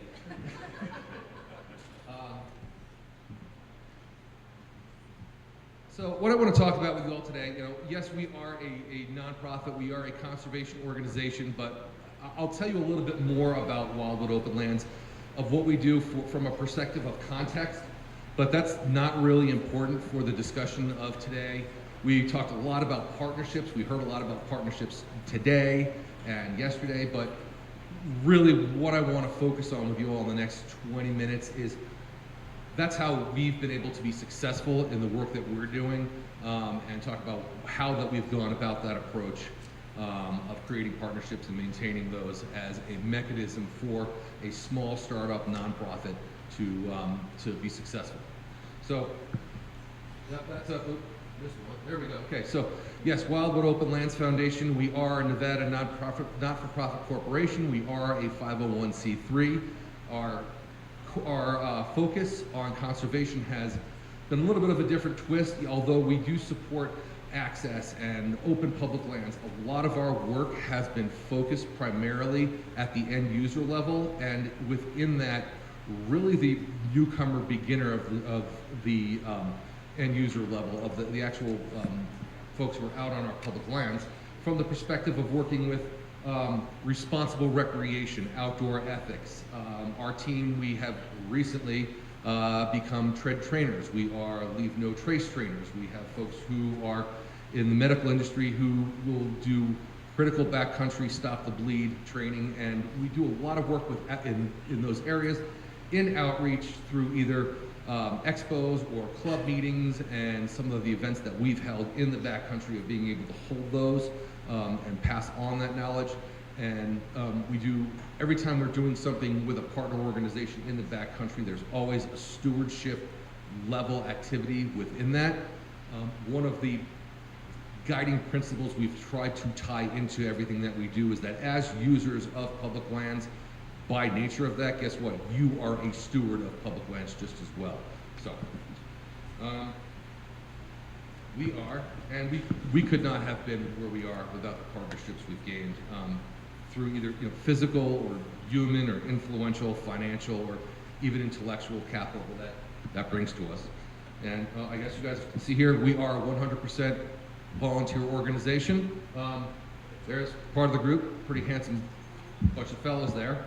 And where we've had our best fortune so far, working with other nonprofits and partnering with other groups where we support each other. Commercial partners have been great, not specifically for financial purposes, but as well as they're opening doors and leading us in new directions that we would never have imagined we've been in. And then most recently this year, working with the Nevada, let me try to get this right, State Historical Preservation Organization, we've been able to open new doors there as well too, which is a wonderful opportunity. So, okay, lessons learned. What have we done along the way? Well, we're going to get clicky. So, just like any other business, when you're getting started as a nonprofit, incidentally, we started in 2020. We are, in addition to being, we started as one person, and then very quickly we became 4 people, and now we've got almost a staff of volunteers. Everyone has their own day job, so things move slowly, but it's been a mixed blessing of being a very, very small organization. So some of our lessons learned, just like any other business, any other startup, keep at it. Our first year was very slow and it was very challenging, but keep, everyone else that we would talk to, keep going. And to that point, engage with everyone. Talk to anyone who will talk to you as a startup, as a nonprofit particularly. Have that discussion, share your message, even if your message isn't polished and buffed out. You'd be surprised the number of people, everyone will try to help you out and will try to help you to make a connection and try to offer their best knowledge. Well, everyone's best knowledge really isn't the best knowledge, but that's the name of the game. Diversifying your organization. When I say diversifying, I don't mean, what we would consider, like a DEI basis. Diversify your knowledge and what you offer to an organization. Increase your knowledge, increase your offerings. Seek out ways to help others, to help out when you start to partner with other organizations, start to partner with other nonprofits. How can you be of service to those groups, to those other organizations, so that they will engage with you? I'm so happy that Mel sent around that sign-up list. We'll be on it. And then it all helps you to build respect and build your reputation as a nonprofit. And it starts to, if you've ever worked in industry and started to talk about organizational psychology, about how a concept in innovation that's talked about getting a flywheel of motion moving, there's a catalyst point where all of a sudden it starts to move under its own power. If anyone's owned their own business or been part of a startup, you've seen it, you've experienced it, it happens. It is true. What goes around definitely comes around. The more you put in and the more you give out and the more you give, it does come back. And we've seen it repeatedly. I think everyone in this room has seen it repeatedly as well. And as you go around that, keep working down that path, and we're in our 4th year of operations right now, your message becomes refined. That offering becomes refined. Who you are and what you are as an organization builds upon itself, and it gains its own momentum. And all those are important. And in those partnerships, force multiplication goes both ways, and which relates to what goes around comes around. The more that you're helping other groups, the more that they're going to come back and try to support you with, again, intellect, resources, marketing, channels of communication to get you and your message to new markets. Next slide. Okay. Making partnerships is great. Getting into them is great. It seems pretty easy. Maintaining partnerships is a little tougher. So a couple lessons learned. They must be curated. It is a relationship. Sometimes they're contractual. We're going to talk about special recreation permits this afternoon. That's a good example. But even at that, it's still a partnership. It's still a relationship.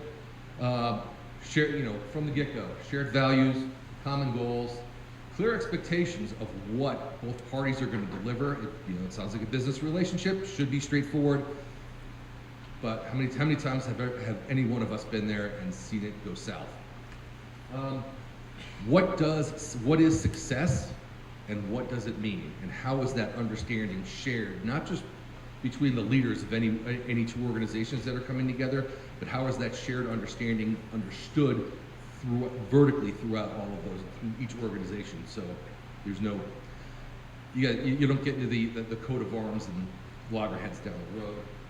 And finally, and clear definitions of roles, responsibilities, and ownership. And not just when we say ownership, that means basically who owns what turf in a relationship, as well as budget responsibility, which is the big one, which tends to be what in my experience, and maybe some of yours as well, that tends to be what trips partnerships up more than anything else. And a clear understanding and established decision-making process.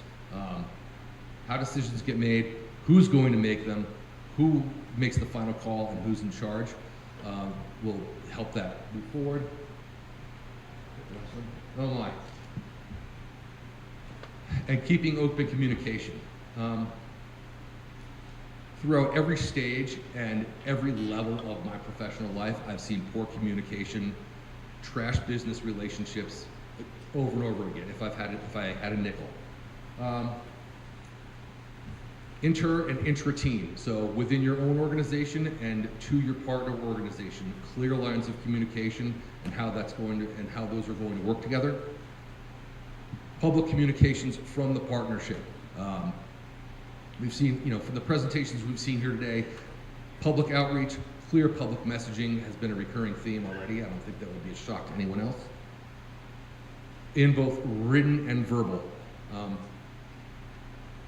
In one of my other professional lives, text messaging is common amongst business partners, and the nuances of nonverbal communication in text messaging, I'm seeing people giggle and nods like, yes, this is a problem. Absolutely, and in written and verbal, how does that happen? Is it face-to-face? Quite honestly, I think Zoom is one of the greatest things in the world because you can see people. And the source of truth, what is agreed upon. And when we look at source of truth, think about, well, cadence, but I'll come back to that in a second. Data and tangible results. If something's going to happen, what are we exactly talking about? Let's not have conjecture, have facts. And when I talk about source of truth, who in your relationship is the source of truth for an organization? I mentioned in my other life, I have a team of project managers, and each of them have their own project teams together. The standing rule is one, no hallway conversations, because that just leads to rumors and innuendo. But nothing is official until the project manager puts it into writing. Doesn't matter if it's email, written, or anything else, but that is the source of truth. And that becomes that structure between a relationship with the team. Cadence, how often are you going to communicate, where are you going to communicate, and how. Even if there's no new information, the absence of information in a relationship leads to one or more parties filling in that gap with something negative that may or may not be true. So source of truth, cadence of communication, important. And then data, what is reality and what are the tangible results? If we're gonna say that, this room is old, okay, how do we know? How do we do that together? It's kind of a bad example, but anyway, keeping non-facts out of discussion are gonna help out in general. But anyway, so this stuff all seems to, everyone's like nodding their head and saying, yes, this is wonderful, it's obvious. If it were obvious, things would never turn south, right? Anyway, so with that, wow, I'm on time. I didn't think I was gonna be, so thank you all. Can I answer any questions before? Oh, yeah, and take your work seriously. Take your self less seriously. We're all doing this. We have all entered this industry for a reason, because it it fills a spot in our soul. So have fun with it. So thank you all. Go back. Take a picture. Okay.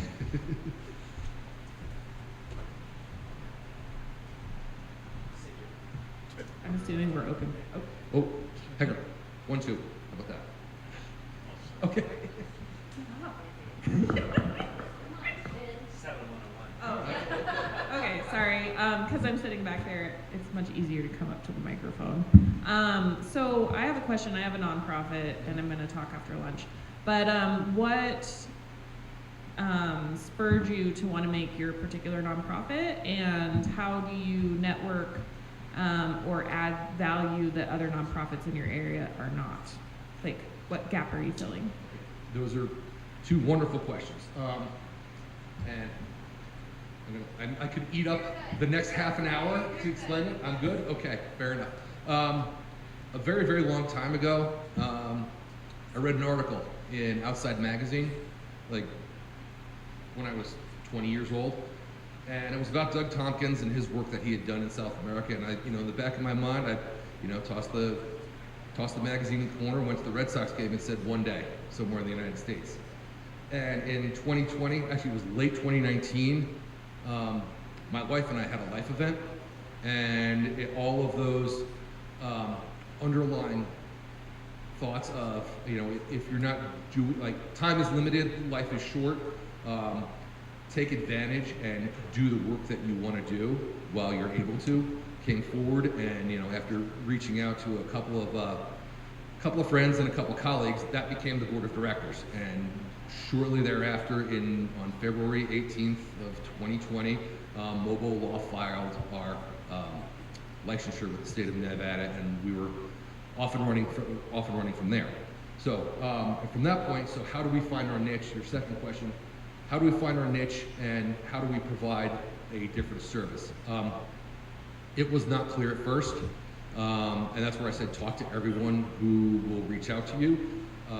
We started to present at local clubs, and actually it was a local Facebook group who connected us with our first partner, which ended up turning out to being a friends group, who asked us if we'd be interested in constructing an off-road tour in the Black Rock NCA, which became our special recreation permit. So one piece will lead to the next, and talking to everyone throughout that same group. I met Laura through Tread Lightly, who introduced me to Matt, who introduced me to Alexis, who introduced me to Melanie. You will find your place over time, and you don't have to have all of the puzzle pieces right from the get-go. Sorry.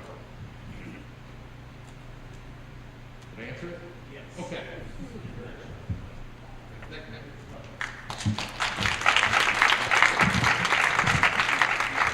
you. One of the nice things about Just Foundation and why they fit in really well with the general off-road community is the consistency of messaging. This is something that we talk about all the time.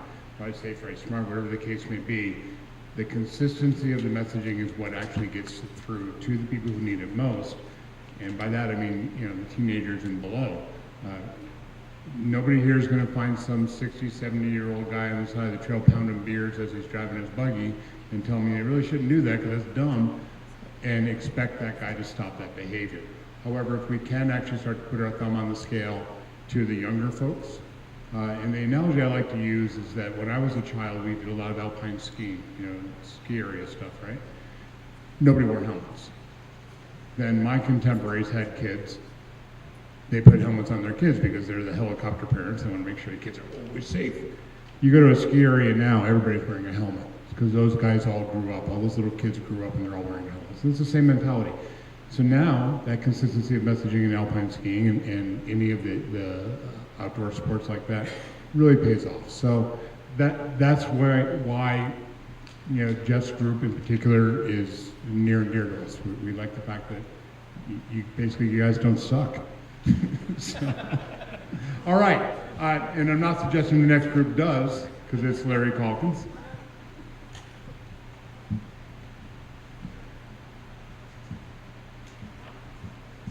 Larry Calkins is the president of the Nevada Four-Wheel Drive Association. Larry and I kind of bounce off each other a little bit, where we primarily deal with the OHV community, but we welcome everybody, and you do as well. Larry runs a poker run in 2 weeks, I think. Yeah, week from Saturday, poker run down here in Dayton Valley. I haven't seen your course. I'm going to be out of town, so I won't be able to do it. But it's a really, really well-run course, with one exception. You actually have to know how to navigate. So it's a lot of fun watching a lot of the people that are participating. Their navigation skills amount to following the guy in front of them, and that generally doesn't work out so well. So, Larry, go ahead. It's all yours.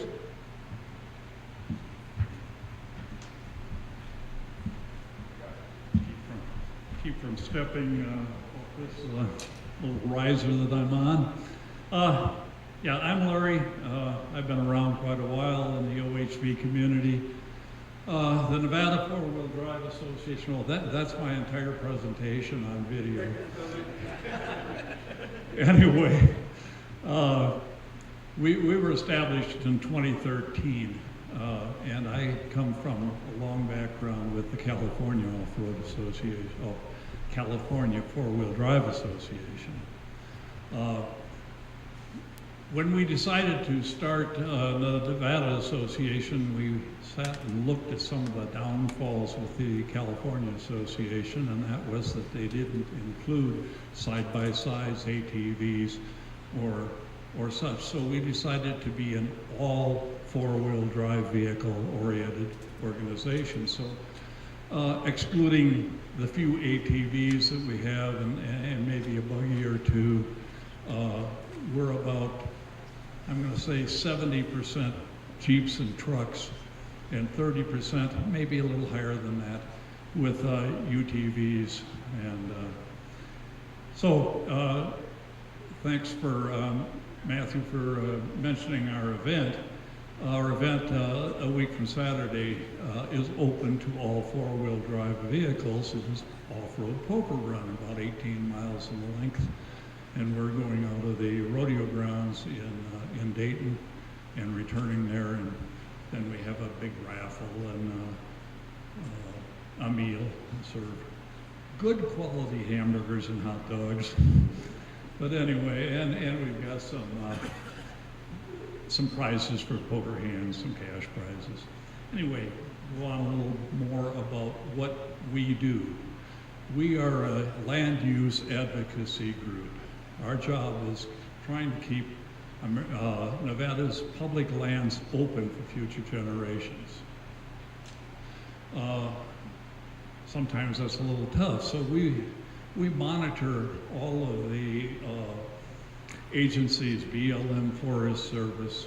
We monitor the outcome of state OHV Commission and how that affects four-wheel drive access. And we get involved in problems like, quite often we have some person who became affluent in the state to the west of us because they sold their property, and they come out with a bundle of money and they decide, hey, I'm going to buy 10 acres. So they buy 10 acres out just east of here and near Virginia City or down south or most anywhere, but they end up with 10 acres and they decide that what they really want to do is have privacy. Oh, we have vehicles that are going through across the trail across my land, and the first thing that happens is up goes fences and gates. There are state laws that go back to the antiquity of these trails, and if there's proof that it's been traveled regularly for, how many years is it? I hear 20 years, I hear 40 years or whatever, but most of the trails, for example, around here go back to the 1860s and 50s. So there's plenty of these roads here that have had continuous travel over them, and they would qualify for being public rights of way, an implied public right of way. So anyway, we get involved with that. Usually what happens is we talk to the landowner, and the landowner tells us where to shove it. And then we go talk to the district attorney, And the district attorney starts by writing a letter to the landowner, and the landowner ignores him. And then the district attorney writes the second letter, and he says, the third letter that I write is to the sheriff, and he'll be out there to remove this at your cost. And it's amazing how quickly those gates go down. So we're preserving access that way, along with participating in all of the, we read a lot of documents. BLM, Forest Service, with their new plans and changes, some of the stuff we disagree with, some we support very, very heartily. But we do get involved with writing letters back and doing responses to this. And one of the concerns we've been involved with in the late years is the federal plans for solar plants. So I just got this one here day before yesterday. Feds plan to open 32 million acres of public land for solar development across 11 western states. Now, is this good or bad? Well, I see 32 million acres of lost access. A couple of things I highlighted in here was, if I get this thing open.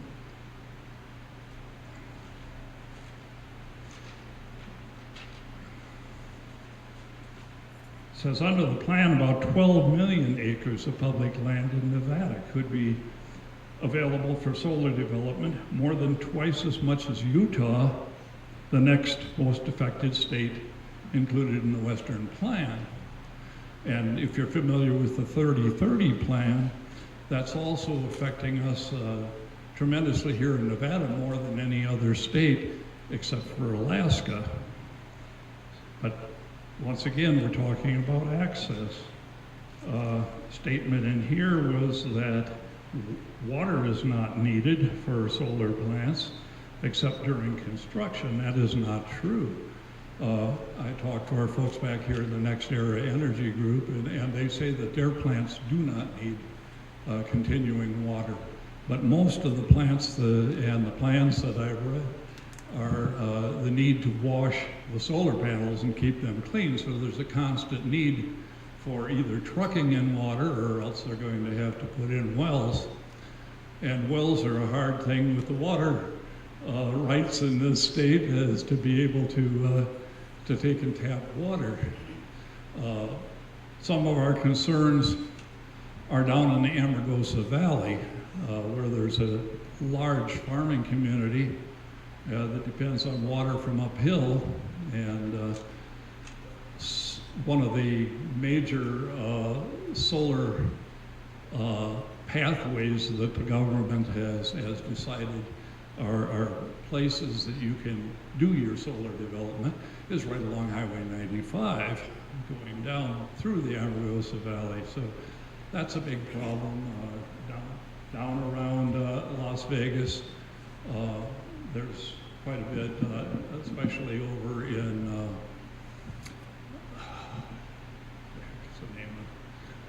anyway, there's two large areas down at south of Tonopah and anyway, the other town down that direction. Anyway, and they're right up to the city limits. So there's some problems down there. They start worrying about heavy heat radiation from the solar panels.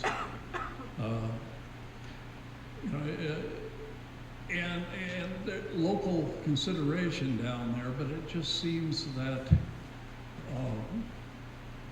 so far most of those concerns just have been kind of forgotten, and there have been permits issued.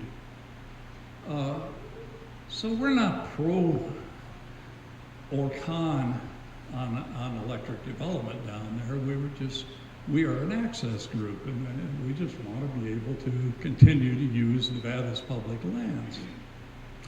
My other concern, which is kind of personal, is that almost all of those plants are owned by foreign entities, Spain, France, and China being among the forefront of those.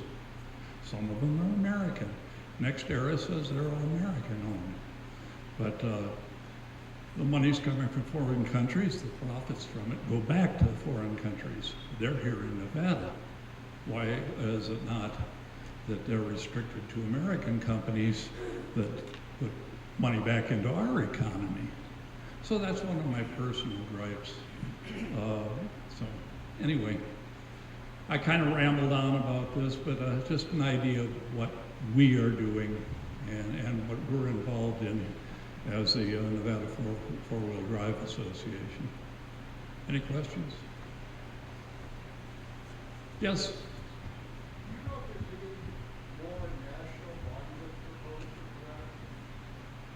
Foreign national. Oh, national monuments?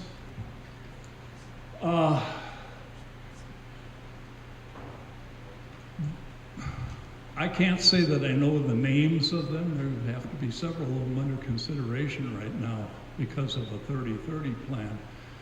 We've gained a couple of national monuments in the last couple of years, and so far I haven't seen management plans for those. National monuments may or may not allow off-road, depending on what the management plans for those are going to be. I don't know, maybe Matthew is more up on that because the racing group is quite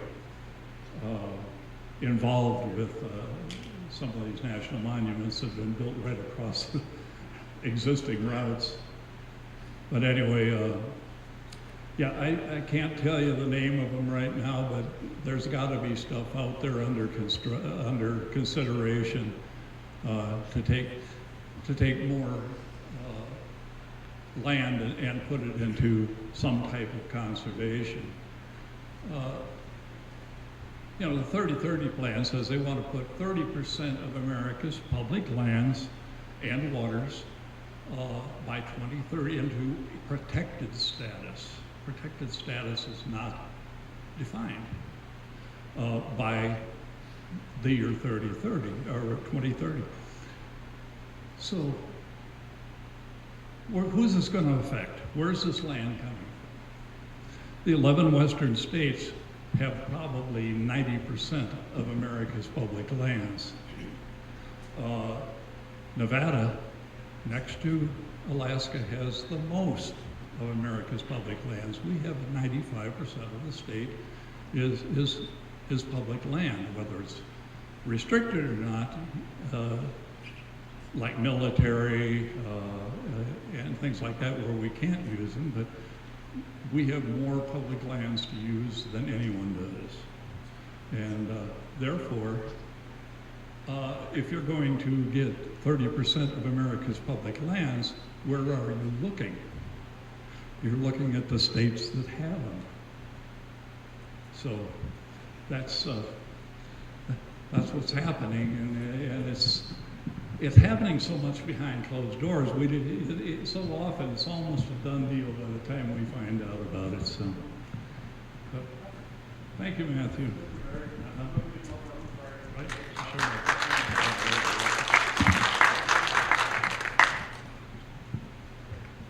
I thought I'd take this opportunity. We just heard from our caterer. She's on her way right now. We're going to be doing lunch at noon. I'm going to take the opportunity to talk a little bit about the national monuments.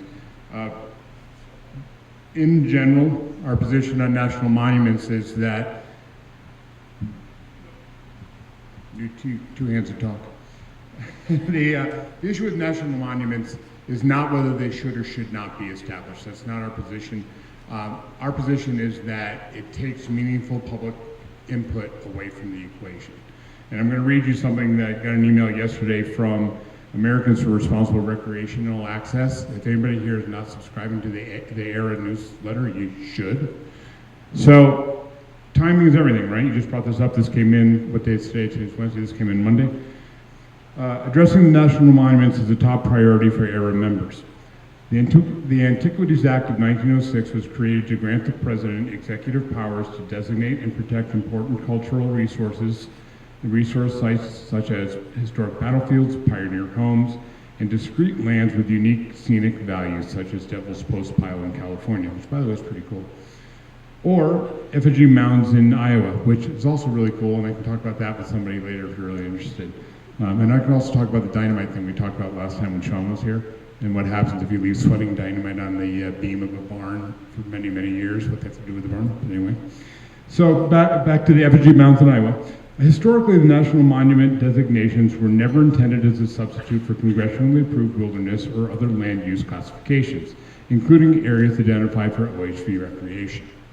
Now, one of the neat things about Nevada, if you've been down to Gold Butte National Monument, they have a very robust OHV program there. They have trails that are marked, signed, it's accessible nearly everywhere. And what is nice about that, and this is something you'll hear me say frequently, is that quality trails provide a quality ride and keep the riders on those quality trails, and they don't damage the resources, whether they're cultural resources, historical resources, or just plants or sagebrush or sage grouse or whatever. So it really makes sense to have a quality trail system. The new monument, somebody help me with the name, I'm never going to get it right. Avikome, thank you. If I say it a lot, eventually I'll learn it. So Avikome was recently designated as a national monument, and they have already started the recruitment process for the equivalent of their advisory board. The Resource Advisory Committee is what most of the Bureau of Land Management offices have. And one of the seats on there is for motorized off-road recreation. That tells us that they are specifically willing to work with us being the motorized community, to ensure the access for us. I trust them.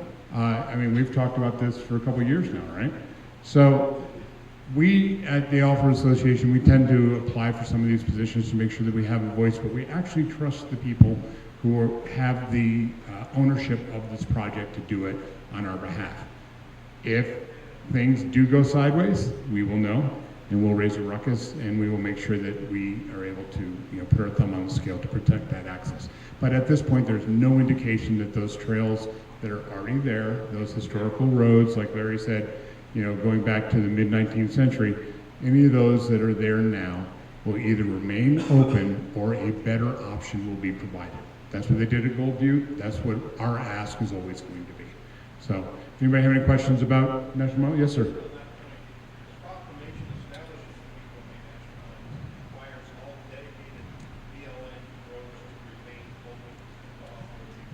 Did everybody hear that? Yep. So what we just learned was that as part of that presidential proclamation, where they took our land out of public inventory and put it into a different category without actually talking to anybody in the public or Congress, that thing. But the presidential proclamation also does include verbiage that specifically protects our access for motorized recreation on any existing roads at the time that it became a national monument. Now, I also know that there's a bunch of them are under consideration in California. I don't know what they are. We don't really follow California in their land use issues. They've got a robust enough team to do it. They don't need our help. So yeah, somebody help me with the metaphor, making lemonade out of lemons or something like that. And that's really what we're gonna do. So our lunch should be here by 12. We're gonna have crazy calamities. Where's Alexis? Either way, oh, I'm sorry, Dave. Just one thing, not just the monument, but the other thing that I'm seeing is there's a lot of talk about Gabbs Valley going over to Fallon and the relocation there. That could have a dramatic effect on. All right, so the National Defense Reauthorizations Act, which expanded the footprint for Bravo 17 in particular, but basically the entire footprint of NAS, Fallon, Top Gun, whatever you want to call it. So that particular expansion does go further to the south and a little bit across the state highway there. I want to call it 338, but it's not. It's like 318 maybe, whatever it is. But the Navy's going to move that road. Why this is also another gigantic problem that we have in dealing with federal lands managers on the whole, as a descriptor, right? So the Bureau of Land Management, in working with the Navy, helped them do their entire NEPA process to do a withdrawal. Made perfect sense that they crossed everything was perfect, but there was so much public outcry by everybody that they didn't do it. They didn't move forward on that land withdrawal. Then they turned it over to Congress. Congress voted on it and said, sure, go ahead. So it's kind of crappy, but at least it went through the process. And from my perspective, we were somewhat successful because we were able to kick the ball down the road a little bit. In the Q&A this morning with Senator Titus, I think it was Donald Jackson might have asked about the access on that southern border for some of the races that go through there, kind of like that power line area on the other side of Top Gun. They are still having conversations about that on how to allow that access. We don't know what that looks like. If they're dropping live ordnance, we're never going to get access. If it's just a matter that they, as I was told, we need to shoot our missiles from further away. However, I may or may not have a contact inside the fence at NAS Fallon who says, no, it's just a vanity grab by the captain. I'm not saying that, but it could be. But nonetheless, whatever they need, I'm a retired military guy. I get why you need this stuff. Move it out of my wheelhouse, but we're not going to win that fight. We're not going to be able to reverse the congressional designation of that land withdrawal, but we're going to still work to make sure that as they move forward, if there's any way that we can protect our access, we're going to do it. And if not, and if we're not successful in protecting that access, we're going to find a way to at least mitigate it and allow our community, whether it's racing or recreational guys or whatever, to have at least a better managed access at the perimeter. Larry.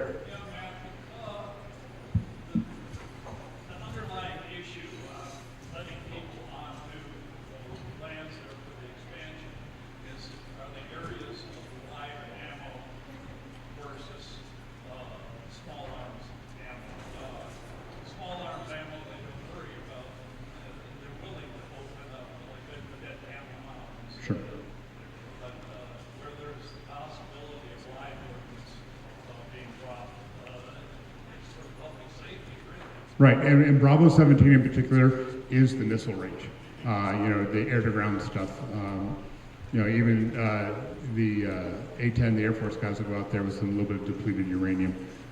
And I gotta admit, it's kind of cool when you're out there camping and all of a sudden you hear this thump, thump, thump because they just hit the mountain on the other side. But, All right, looks like our lunch is getting set up out back. Let's go ahead and take an hour or so. Questions, problems, let us know. Other than that, enjoy your lunch, and we'll see you back here in about an hour.